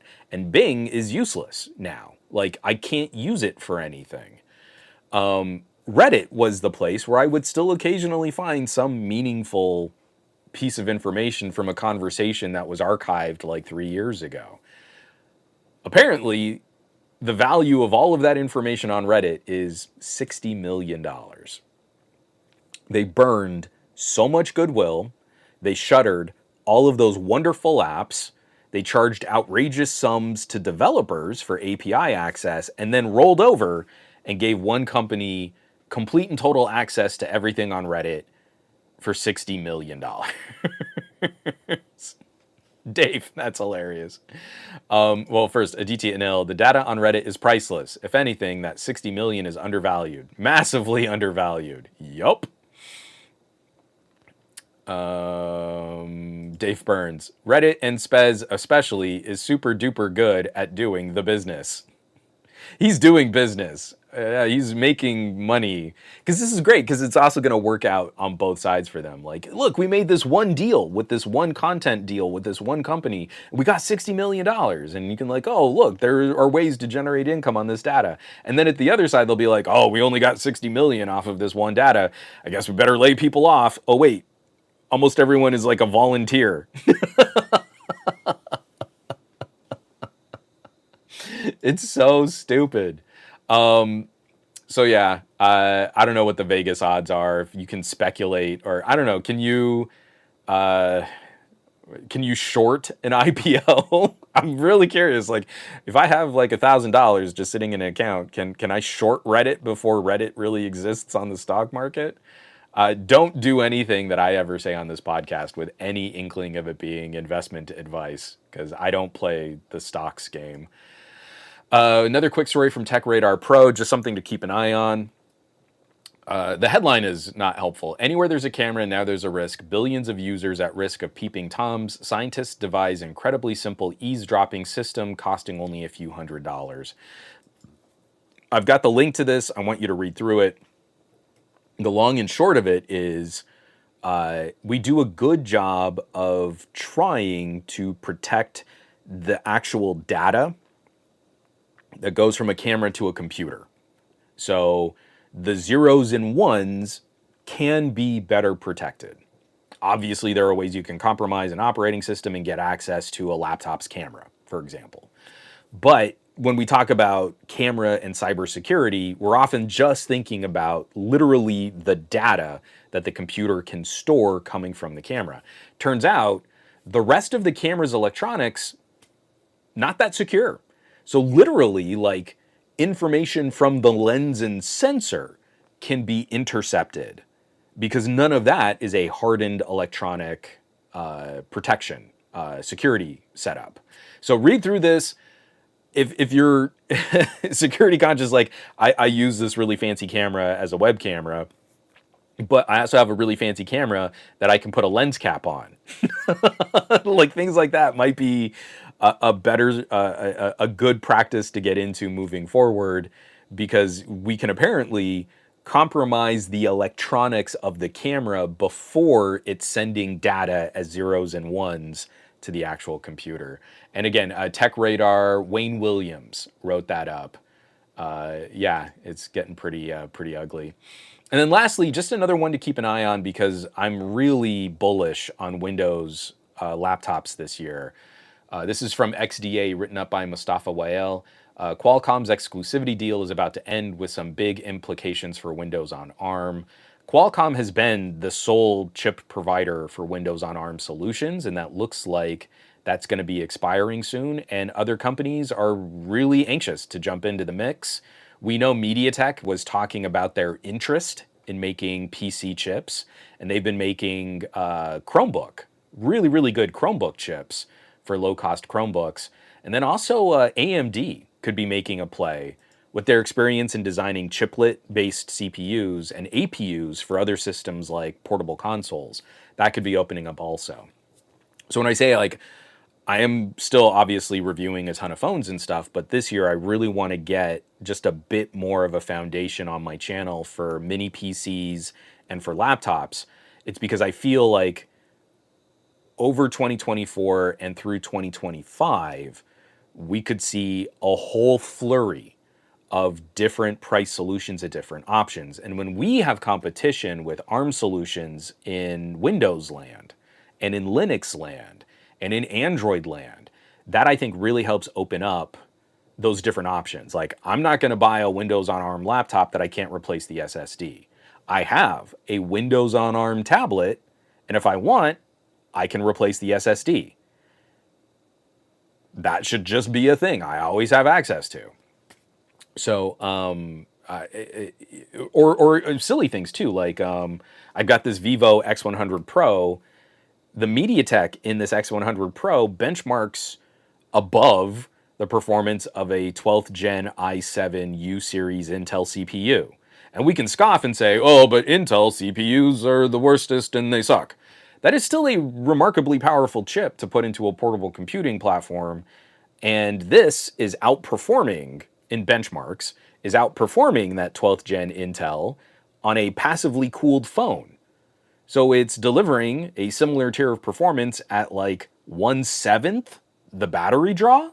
So if I could just take the chip out of this phone, and obviously I need to rejigger a few things and put active cooling on it, but this chip should be ready to go directly into a Windows solution and give me 2-generation old premium tier Intel performance at a fraction the battery draw. Like, that should be like a thing that we have access to. We should have that as a competitive choice in this market, in this landscape. So, while we get here and start wrapping stuff up, I did skip over one story just talking about, this is also another Bloomberg report from Mark Gurman. I have done a terrible job of crediting when people have shared stories on the Some Gadget Guy Discord. We run our own little private Discord. It's like my little safe space just to hang out with a couple nerds. And when people share articles, there is like a Discord channel just for articles that might go to the podcast. I think Dave shared this one. Dave, please correct me if I'm wrong on that. Oh, and Grounded Tech. I would love a laptop with a super-powered Dimensity 9300. All you got to do is put active cooling on it, and I think we're ready. It could be a monster Chromebook chip. Just, it's ready. You can even disable a whole bunch of things like the camera ISP because you don't need it. So, Dave Burns, you didn't share this one? I thought you shared a link to Mastodon from someone talking about this report and linked it on Mastodon. Anyway, I might have it wrong. Maybe it was Paul. Maybe Paul shared it. But I feel like this is one of those, we created the problem that now we're reporting on and getting to profit from. Let's see. Why some of Apple's biggest fans are returning their Vision Pros, written up by Mark Gurman. The Apple Vision Pro has now been available for 2 weeks, and some of Apple's most dedicated customers are returning to the device to get back their $3,500. Also, Apple's longest-serving product designer retires, and the company's making headway on its generative AI push.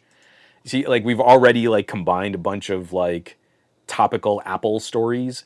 How many articles have people been seeing like, oh, the next version of the Vision Pro? Like, the Vision Pro's been out for a week.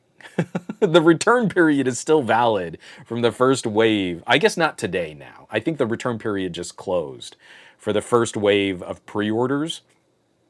But this is what I mean. Like, Apple gets this incredible preferential treatment from the media. Of course, a slew of people were going to go out and pick this thing up just for the cred of having used Apple Vision Pro first. We have an entire media industry that depends on first. I was first. I got it before you. The traffic that's coming to my channel is first traffic. So that makes me more money because I was first. And there is no contribution to the discussion beyond first, and that's it. It's like a dog yelling, squirrel! And that's all we apparently have the capacity to understand. Apple's most dedicated customers have actively been not involved in the VR conversation because there has been no Apple VR headset to speak of.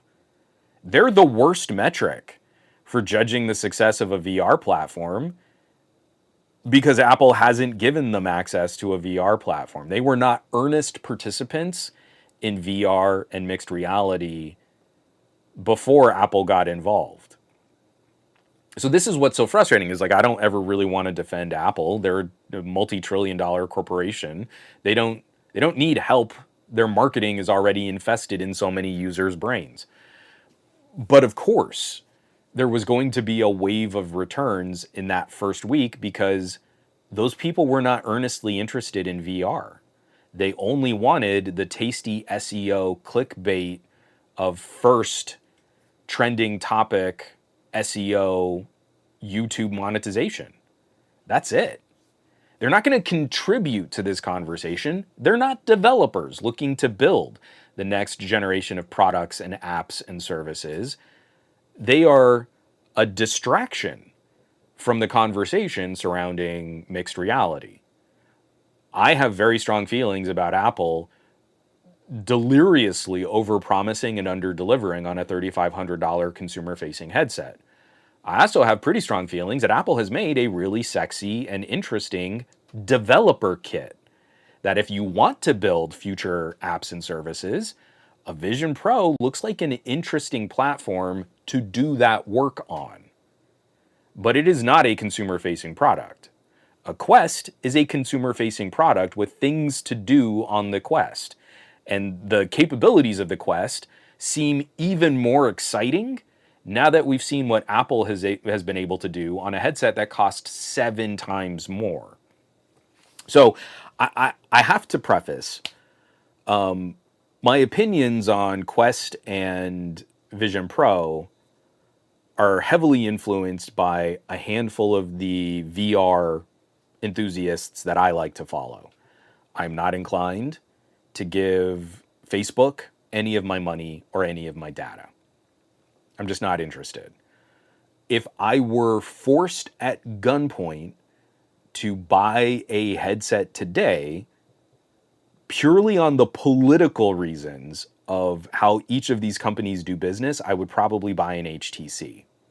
An HTC is more expensive than a Quest, and the Quest does a few things much better than the HTC.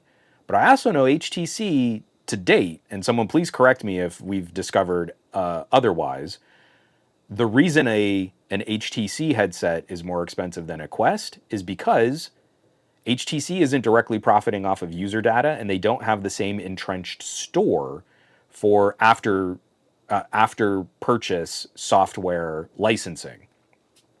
So you pay more upfront for that headset, but then that headset should be more contained to the user and not selling off data and not requiring, a Meta account to buy specific apps built specifically for that headset. I'm inclined to support that business model more than giving Facebook my money. I said at the beginning of this podcast, and I wrote up an editorial saying Zuckerberg was right to wade into this fight because you've got so many of these reporters, big air quotes on reporters and journalists, who will just candidly say offhand, well, obviously the Vision Pro is better, but they can't quantify how.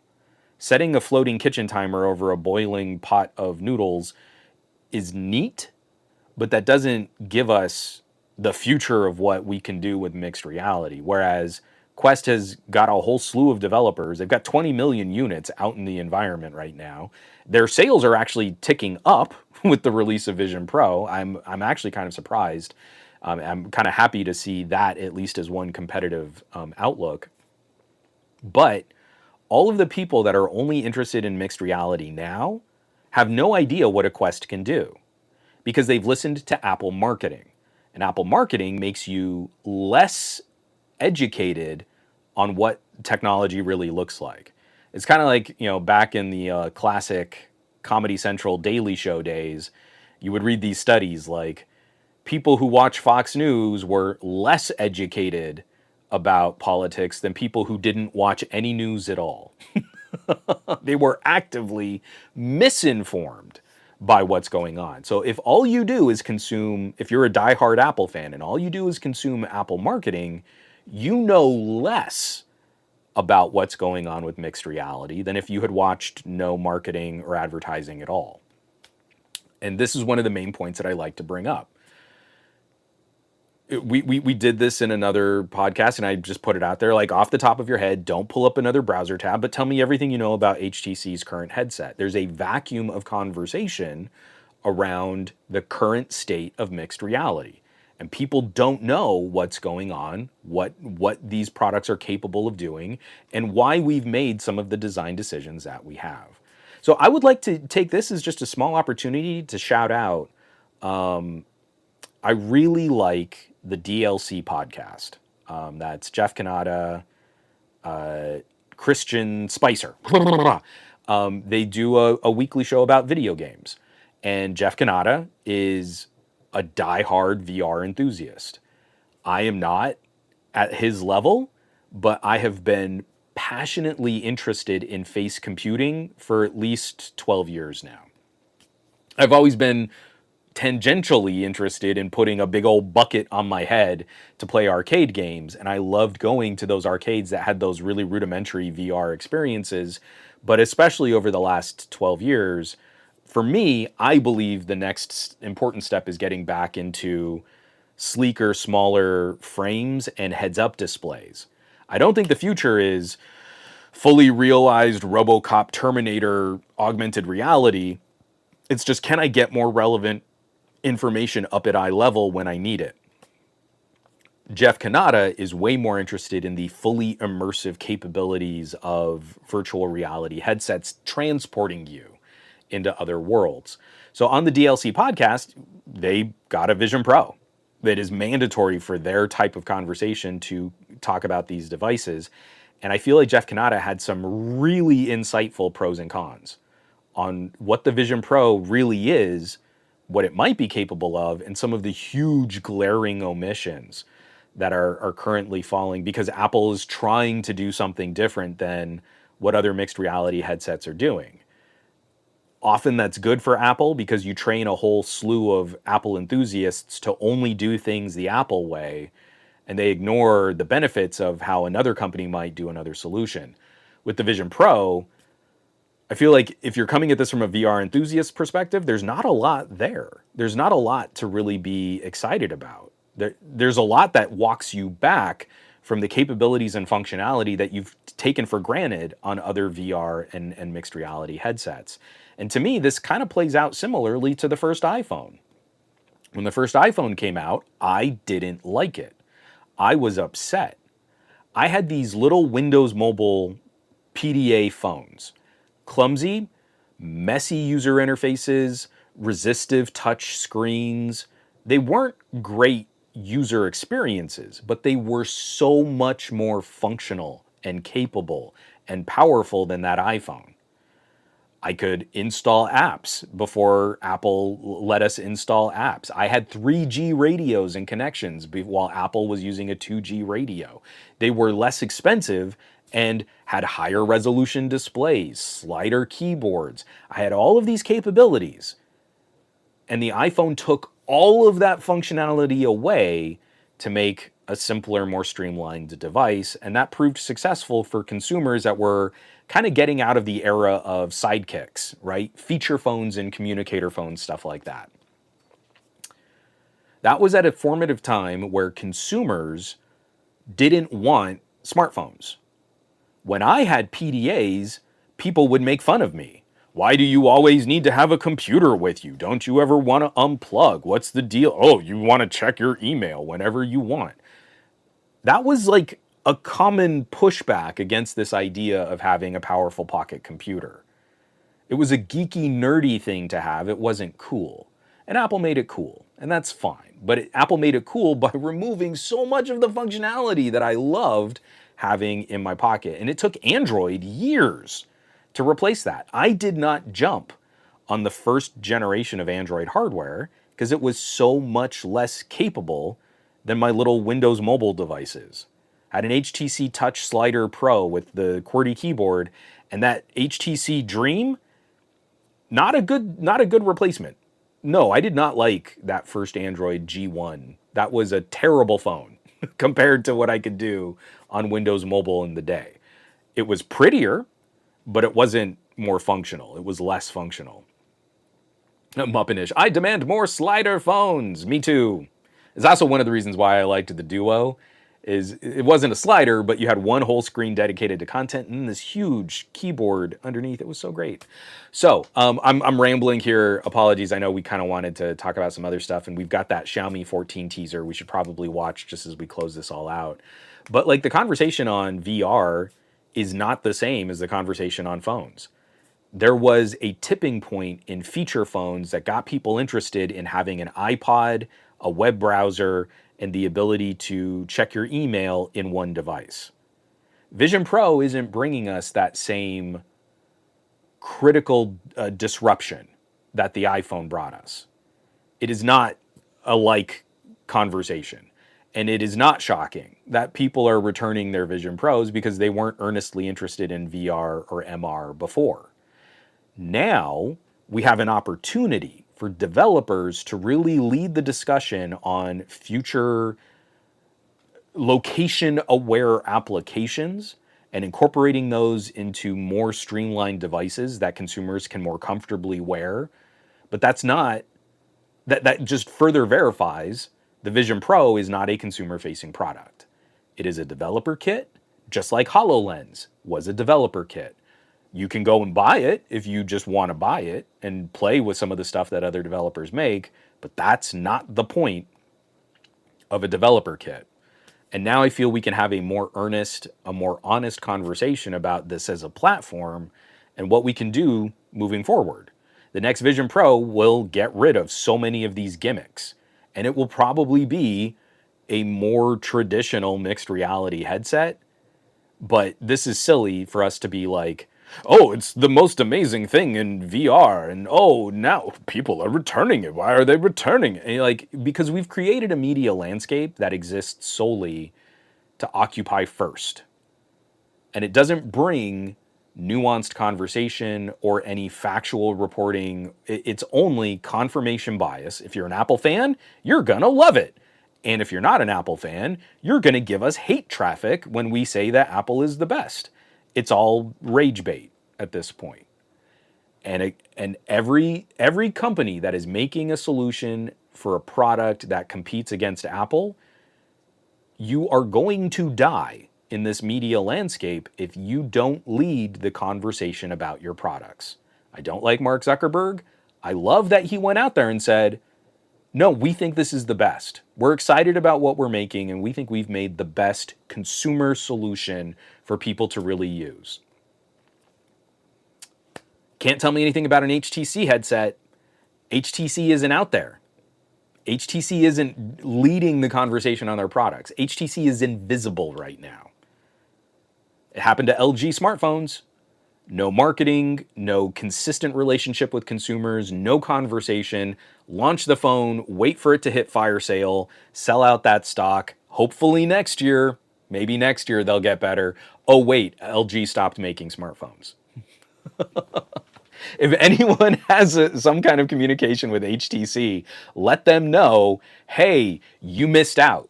You could have led this conversation. Vision Pro came out, and you put your headset, and it wasn't on sale, but you sold it with some weird bundle, so it was like reduced costs on software and a pro plan and all this other stuff. And you could have set the stage for your part of the conversation against the Vision Pro. But Mark Zuckerberg went out there and made some noise, and now anyone else doing that is just gonna be like, oh, well, HTC just wants to do the same thing too. No vision. No executive vision, no leadership from these CEOs. All these people, they're going to get millions of dollars with their golden parachutes and driving their companies into the ground because they won't do the on-the-ground legwork. They won't spend the money to really build up actual grassroots. They all want to AstroTurf on the cheap, and it doesn't work. It doesn't work at all. You're going to keep losing. So, Grounded Tech. Who needs facts or nuance when you can just go and buy an Apple Vision Pro? Oh, that's so funny. Reaper Black. Hello, Juan. Did you read Oppo and Vivo are quitting the foldable market?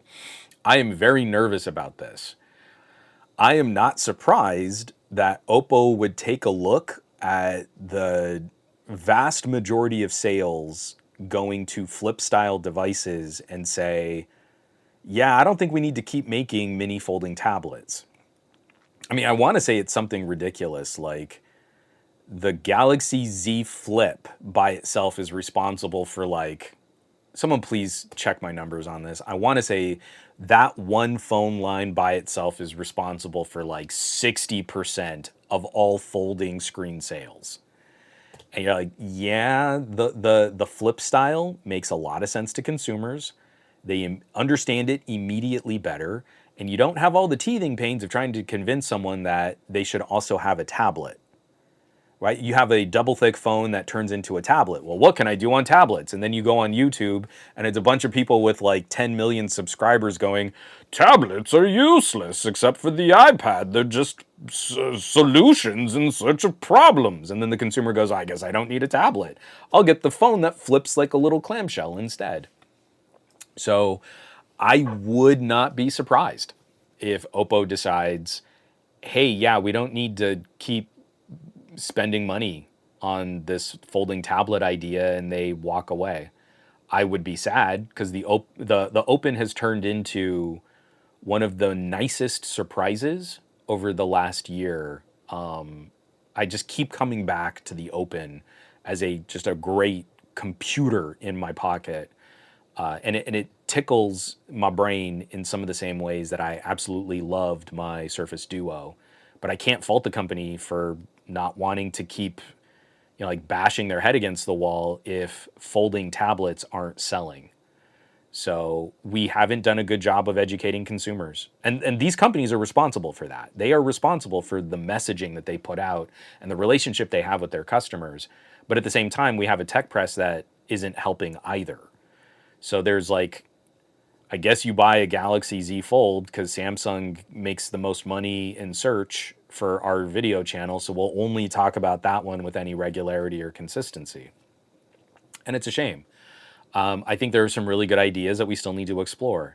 At the same time, for as much as I love my Open, I just held up these other glasses. Like, a lot of why I like the Open overlaps with why I love these little portable displays, these little face displays. There's a time I'm running around and I'm using the Open, and most of the time it's a phone. And then there are some times I sit down and I really want to open that thing up and dig into some content. It's kind of the same argument. Most of the time I'm running around with my OnePlus 12, it's just a slate phone. And then when I really want to sit down, I can plug in some glasses and have a bigger screen to enjoy content. They're not exactly the same. I don't use them exactly the same way, but there's a similar idea. And I'm going to show, like, I've got a video that's going to be coming out soon. Do I have it over here? Yeah, I've got it. So this is I'm showing you a big white box. This doesn't help the conversation, but this is the portable dual monitor UPerfect setup. So it looks like a really, really chunky laptop, but it opens up to 2 displays. And then you plug that into your laptop and you have a triple monitor setup. And I'm going to show this off, and I'm going to have a whole bunch of techies on my channel go, oh, that's so cool. And you're like, yeah, but it's like you have to carry 2.5 laptops to have a laptop with a triple monitor display. Or you could plug these glasses into a laptop and simulate an ultra wide monitor floating above your laptop screen. And trying to get someone to consider this is like, oh, but it's not ready, and those are too expensive, and these glasses, they're like $400, and who would buy that for a portable monitor? And then I show off these dual display monitors, and it's like, oh, that's a great idea. I need to have that for my laptop because I like to get the work done. And you're like, but you want to carry all of that? I like them. They're cool. I'm not going to pack that up on the regular, though. That to me is not... Again, like I was saying about Windows laptops are good portable desktops. They're not good portable computers, like off when they're not plugged in. And to me, that's kind of a similar, like, I'm going to travel for work and I'm going to set up in a hotel room and I'm going to, set up a computer and a multi-monitor setup for my computer. And then that's not going to leave. And it's a lot of time to set it up and it's a lot of time to tear it down. But when I'm on the go, I plug in these glasses and I have a super ultra wide monitor ready to go and I can look all around and pin that window up in space above my laptop. It is so much more functional and so much more accessible and so much more practical. And we're kind of in the same cost, if not the face displays are often now cheaper than our fancy exotic portable monitors. So anyway, yeah, it's to me that kind of stuff is sort of silly. I'd like us to kind of close out here, just talking about new phones and rumors and stuff like that. I was oh, let me mute this because I think it's got music on it too. First of all, the very first person in the video on this, Xiaomi put out another teaser for the Xiaomi 14 series. I guess that means we're going to be seeing the Ultra released internationally soon. I'm very anxious to see how Xiaomi handles that reveal. I don't have one. I don't know if I'll need to buy one. I probably won't buy one because my Xiaomi 13 Ultra is still going strong as one of the best B-roll cameras I've ever used on my channel. And I don't know, we'll just have to see what the pricing is. But let me screen share this here while we kind of talk about it. When I first saw this, I thought the old man in the first example was AI generated. He doesn't look like a real person the way that they've shot this. But then the other people that come in, like there's a little kid and they take photos of the little kid. And I think it's kind of interesting when you see the photos that they're snapping, there's a lot of motion blur. They're not razor sharp images. Same thing, there's like a woman crying with like a hard one directional light on the side of her face. And I just thought it was kind of an interesting way to showcase the Xiaomi 14 as like a new Leica camera, because like one of the shot is like blurry and slightly out of focus on the little kid's face, and one of the shots of the woman is like kind of motion blurred as she's like kind of dipping her head. But we get into the end of the commercial, and the important part is that we are getting one functional hardware difference over the 13 Ultra, where the optics now have a variable aperture, not a two-stage aperture. So it's a more traditional aperture. Oh, whoops! Come on, turn off screen share. It's a more traditional aperture blade assembly. So what happens on the Xiaomi 13 is there's a two-stage aperture, but really just there's a little two-piece plastic ring that pops out and cinches down the aperture on the main camera. For the 14, it looks like regular aperture blades, the same thing that we would see on the inside of a fancy mirrorless camera lens, and it should give us more control, more variability over how large or how small that aperture is. So that has pros and cons. The pro, obviously, is there are times where I want to stop down, but I don't want to stop down to f4. So this goes from f1.8 to f4. Equivalence, that's kind of like having f5 on a full frame camera down to like f8, I think. I might be doing the math wrong there. No, sorry. On micro four thirds, it's like going from f2.5 to f8. Because the crop factor is 2. I'm not doing the math right here. Anyway, it stops down more than I would want it to. Short story, incredibly long. There are times where I don't want to go all the way down to f4. I'd like to go from f1.8 to f2.8 on the phone. I think that's actually better for what I need, but I don't have that variability. The thing that makes me a little anxious, though, is when we look at these aperture blades on the teaser, what can happen. So that's not really a good, perfectly circular aperture. We've got these, it's not, I think we can almost count these. It's 1, 2, 3, 4, 5, 6 I think it's a 6-bladed aperture. So you can end up, if they're not careful about how you design the curvature on those aperture blades, you can end up with hexagonal look to your bokeh. Some people will point to that and say, oh, that's this classic lens, and you could see it in this movie, and then there are twinkly lights behind the main character, and you get this kind of like hexagonal look to the bokeh, and that's like a classic hallmark of this, blah, blah, blah, blah, blah. The thing that the 13 does is when you stop it down, it's still a perfect circle. So your bokeh balls, when you stop down to this f4, those bokeh balls look like perfect circles still. The aperture is a perfect circle. So again, to me, this is one of the reasons why, like, even when we get better sensors, the practical application of the optical look of a full frame sensor and a variable aperture isn't going to change significantly. What I might get, maybe I get a stop better performance. So low light photography gets a bump. I can use a slower shutter. I mean, I can use a faster shutter at a lower ISO, right? So some of those things are definitely going to be improvements, but the core functionality, the only other thing that might pull me into a Xiaomi 14 Ultra is whether or not we get better close focusing from the telephoto sensors. Because I love the macro capabilities on the Vivo X100 Pro. That's one of the only things I don't have on the Xiaomi 13 Ultra. So to me, this is it's kind of an awkward pacing, because the Xiaomi 14 has already been revealed in China. We know a lot about that phone already. We're seeing some really interesting iterative improvements on the 14 Ultra, and we still need to get full the full press event to tell us like what are the availability going to look like, when is the phone actually going to ship, how much is the phone going to cost.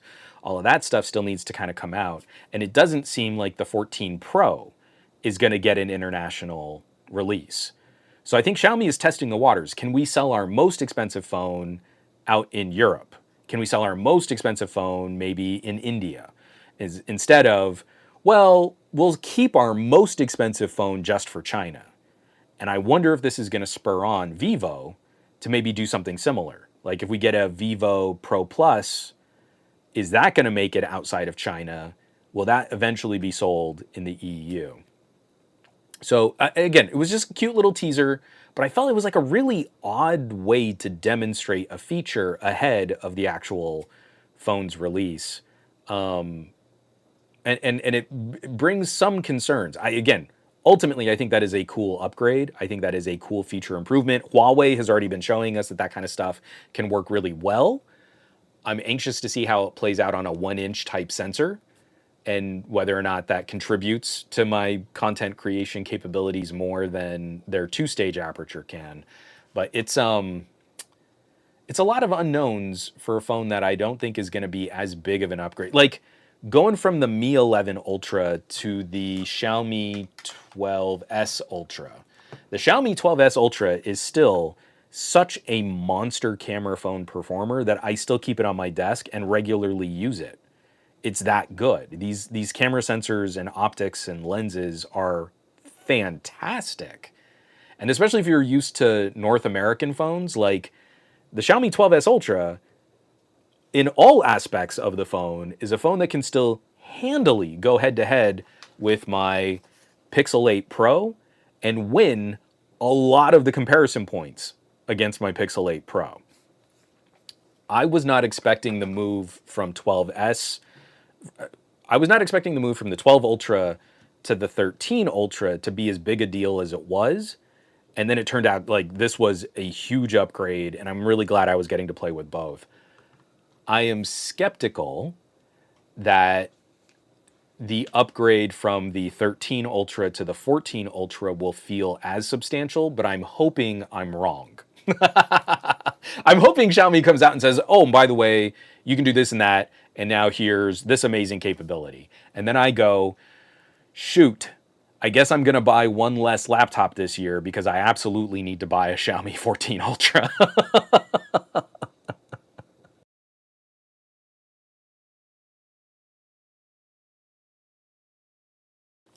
All right. Sorry, I've been way behind on the comments. I saw a whole lot of chatter, and I do kind of want to track back. But Reaper Black, thank you for kind of getting me back on track talking about Vivo and foldables and stuff like that. Let's see. Reaper Black is saying, also, Realme has exited the German market and confirmed to exit the UK market. It's a bad week for BBK. So BBK technically I don't think exists anymore. I think the two main umbrella companies, Oppo and Vivo, have split and are now, again, there might be still some cross-pollination, but they were under one umbrella BBK, but now I believe they are separate entities. But I thought the Vivo was still available or was going to be available in Germany. I know Oppo worked out all of their licensing issues with Nokia and that 5G radio, but maybe that was what precipitated the split so that they were now properly firewalled and distinct entities. I need to read up on that. And Jimmy Fire Dragon also saying the same thing, that Realme is thinking about quitting the UK market. That one stings a little, but when you're in the UK and you're in the EU, you have so many more options for good competitive mid-rangers that losing Realme sucks, but like you could also pick up Poco. You know, like we don't have that here. If we lose a OnePlus 12R, there is nothing to fill that gap. The OnePlus 12R is one of the most brutally competitive devices on the market in North America. It is a stunning example of price to performance. And if OnePlus decides to pull the plug, we've got nothing that hits like a OnePlus 12R. So I definitely feel like if you were a fan of Realme and you liked where they were going with their products, I mean, I recently talked about one of the Realmes. I don't even think I can find it. I have a second shelf of more recent phones, and it's way too full for me to dig through and find the Realme that I just covered. That Note Plus was solid. But you can at least take some solace that if you lose Realme, there are some other options for you. We don't have anything like that here right now. We have no other good flagship killer brands really stepping up. Go Starscream, hot take. The flip smartphone is only for nostalgia purposes. It'll go along the wayside when the upcoming generations have no idea what a flip phone was like. I think it's even going to be sooner than that. I think once you kind of get over the novelty, I bet you see, we're talking longer term. We got to look at data over like 4 to 5 years. People who kind of buy in at the peak of the flip phone, likely going back to slate phones. People like, oh yeah, I had this phone. It's a really cool conversation piece. People are interested when I flip it open. It's a, that's fun and it's novel and it's just a cute gimmick. I will be very interested to see how many people pick up flip phones and stick with the flip form factor. Because I think what's going to kill the flip form factor are people getting used to this, playing with it, kind of saying like, oh, but it's also way more fragile, or the screen broke really easily, or it's scratched. You can't protect a flip phone like you can a more traditional slate phone. And how many of those people go back to a slate phone? Can we keep increasing the number of first-time adopters of flip phones faster than people who return from flip phones to more traditional slate phones? And that, I think, will be the interesting idea to watch over the next couple of years.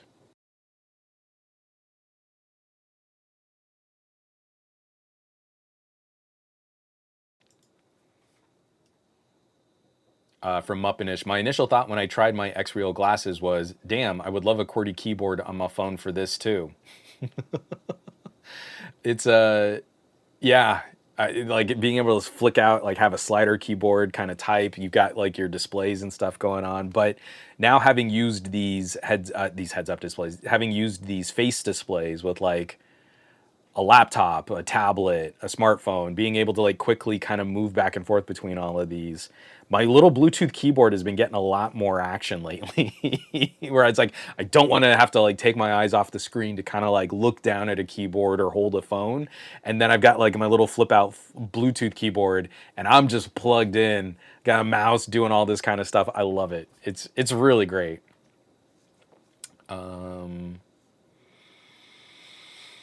Let's see. Al Sabakli, when is that Ultra coming out? Anyway, I don't know when the announcement is. Is the Xiaomi event on the 25th? I can look that up. Xiaomi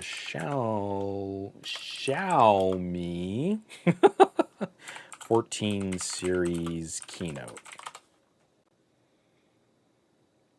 February 26th. So it looks like it's going to be a part of the MWC event.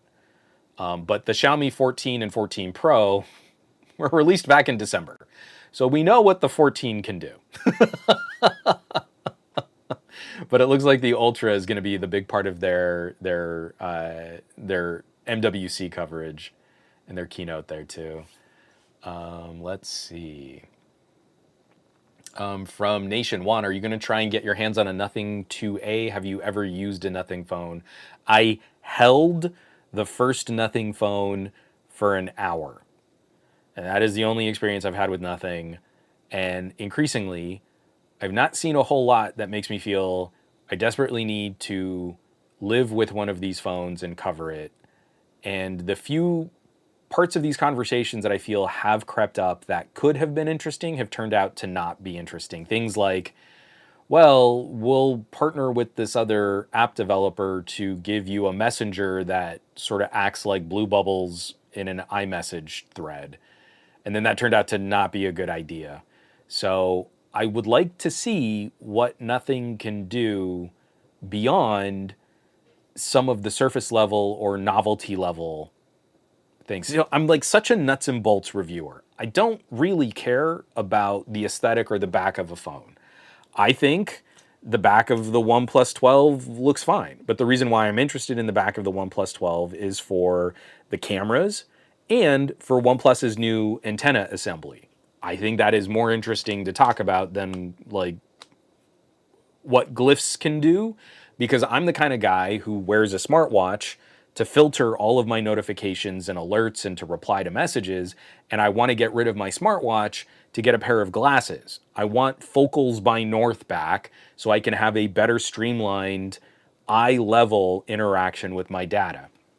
I want to be using the phone less for things. I don't care about always-on displays. I think they're distracting. I don't want to pick up my phone unless I have a reason to pick up my phone.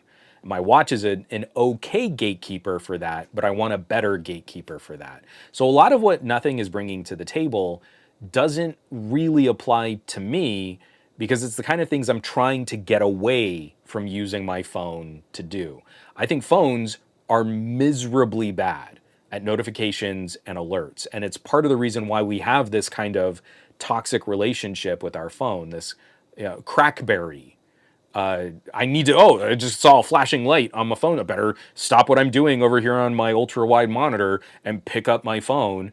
And everything that we've done to kind of abbreviate that, like I can install software that now like has my OnePlus talk to my monitor and the phone is less distracting, but it's still like constantly disrupting what I'm trying to focus on or what else I'm trying to do in my sphere of digital influence. I don't mean to hit Nothing on this. It's not their fault. But when I see them talk about their design philosophy and their feature set and what makes them a different solution than some of the other sort of mid-rangery options out there, I haven't found anything compelling enough for me to want to live with it. And that's difficult. I mean, unfortunately, it's a channel of one content creator, one reviewer with a particular preference and a particular bias. And that's not fair reviewing, but it needs to be a part of like how I make it through my day. And if the Nothing phone isn't doing anything to contribute to how I make it through my day, I'm probably going to end up just giving it a mediocre or a negative review. And I don't think that's fair to the product, but I still should at some point try to experience more what it is that they have accomplished, because I think it's interesting trying to launch a new phone at an era where we're all talking about how do we move beyond the phone.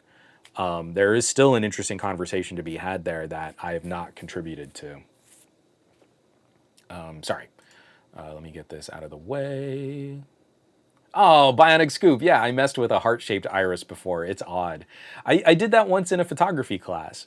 So once you can calculate, like, here's the back lens assembly on a lens, and you know what like the aperture is and how to measure that, you can make a physical iris shape and just kind of stick it to the back lens assembly. And then when you take photos, you have a fixed aperture, but your bokeh becomes the little shape that you cut out there. So for me, I did stars.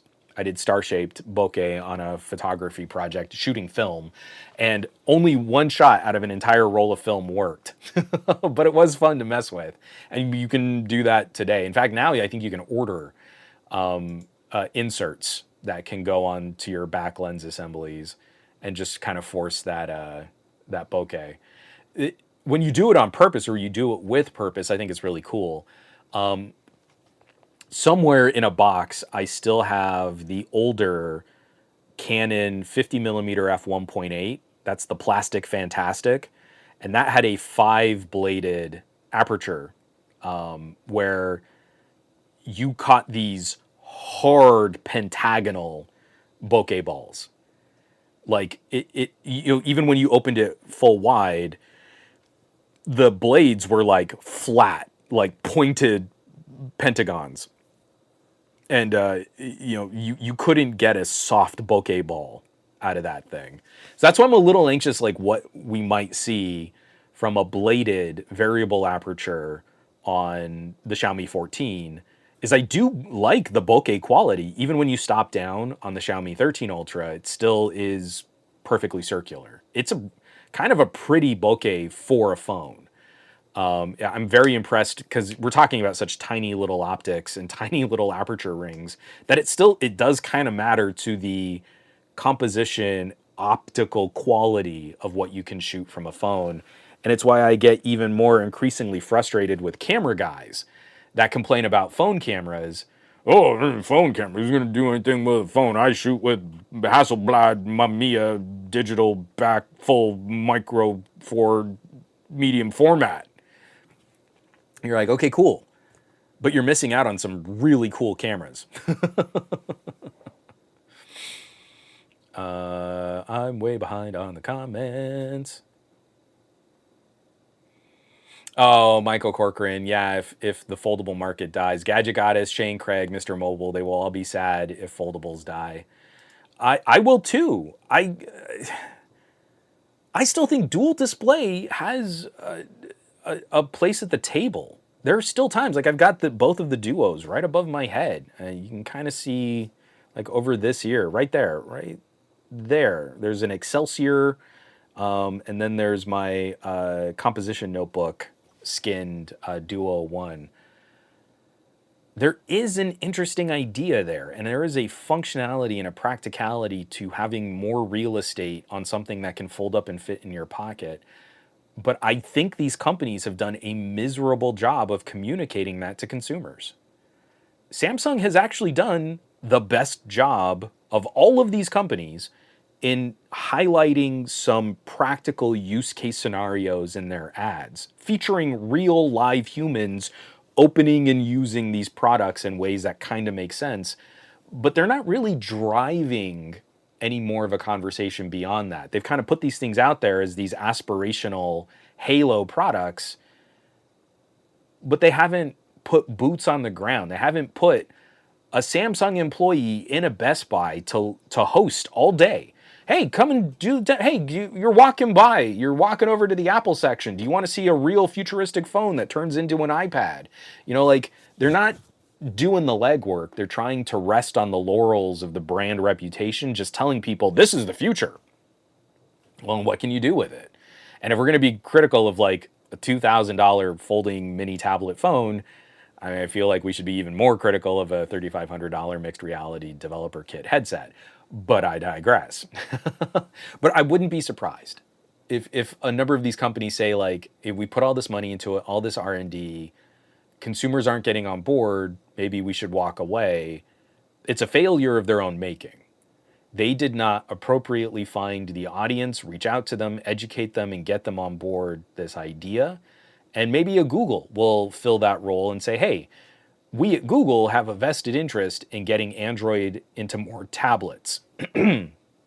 Because we want Android in more tablets, we have made this product that functions as both a phone and a tablet, and this is what you can do with it. And they'll put $1 billion behind their marketing efforts, and maybe they can lead that conversation. But I don't see anyone else stepping up to really lead that conversation. So you get a bunch of Android reviewers who just keep regurgitating, I mean, yeah, it's great. You can open it and look, and now you've got this great Android tablet. But tablets are solutions in search of problems. So who would want to buy this? And you're like, that's a great question, reviewer. Who would want to buy it? Why can't you answer that question in a meaningful way to help educate your audience? Because you're not really a reviewer. Shane Craig, for as spiky and as prickly as he can get with some of his snarkiness, is trying to educate his audience on pushing these things to their limits. So he has an answer. If you ask a Shane Craig who should buy this, he will very intelligently be able to break down the pros and cons for someone who might want to make that kind of purchasing decision. I'm way behind on the chat, and unfortunately, I think we're just going to have to start closing this up. But Michael Corcoran, if Oppo leaves the foldable market, how would that trickle down to OnePlus? If Oppo walks away from foldables, I think OnePlus walks away from foldables because OnePlus is Oppo. The OnePlus Open is not a unique product. It is a version of an Oppo foldable that has been reskinned for the United States and for North America. So if Oppo stops making foldable tablets, I am very confident that OnePlus will also stop making foldable tablets. So it is February 19. In 7 days, it will be February 26. And that means for next week's show, we're going to have a pajama podcast. But I am very confident we'll be spending some time during our PJ podcast talking about the Xiaomi announcement. And then we'll have to play a fun game. Can we ratchet Juan into breaking part of his budget to buy a Xiaomi 14 Ultra? So I'm not looking forward to next week's show to see how hard this is going to hit my pocketbook. If I do eventually need to buy a Xiaomi 14 Ultra, I really don't want to buy a Xiaomi 14 Ultra. But them's the breaks in gadget review land. So, folks, try and stay dry out there. We are in emergency flash flood. I've gotten 3 alerts on my phones while doing this podcast. We are in emergency flash flood warnings for Southern California. And I know across the country, we are facing some incredible weather out there. This is a reminder to double check all of your emergency supplies. Make your bug out bag. If you've got to maybe evacuate from an area, have all of that ready to go. Charge up your batteries and have your solar panels ready in case something is affecting your area. Just take care of yourselves so you can keep taking care of others. I'll catch you back here next week for another episode of the Monday Morning Tech News Show. Next week's going to be the Pajama Podcast, closing out the month. We're already done with February. This year is kicking my behind. And we'll start getting some news out of MWC over the next week, which is going to be really exciting to see what we do in 2024 when so many of our hot, exciting new phones came out at the end of 2023. So, and of course, lastly, also make sure you're catching all of the other fun streams that are hitting throughout the week. As mentioned, Gadget Goddess, she does her show on Tuesdays. We've got Easy Computer Solutions. We got the Tech Preacher on Wednesdays. TK and I usually stream on Thursdays, but Ike has been back into streaming again. Ike's Tech Talk. Really, really fun, cool, chill stream. LaShawn on Fridays. El Jefe Reviews. Nomad Tech Project over the weekends. We've got so many people that are making great, casual, conversational media. And I'm going to put this out there, just one last request. If you have a solution or an option or a recommendation for some kind of town hall style streaming solution, please drop it my way. I'm getting very close to trying a town hall style podcast. And I'm thinking if I can get all my ducks in a row, the Pajama Podcast for March. So the last podcast of March, I really want to open it up, make it more of a call-in style show, maybe have a guest on to co-host with.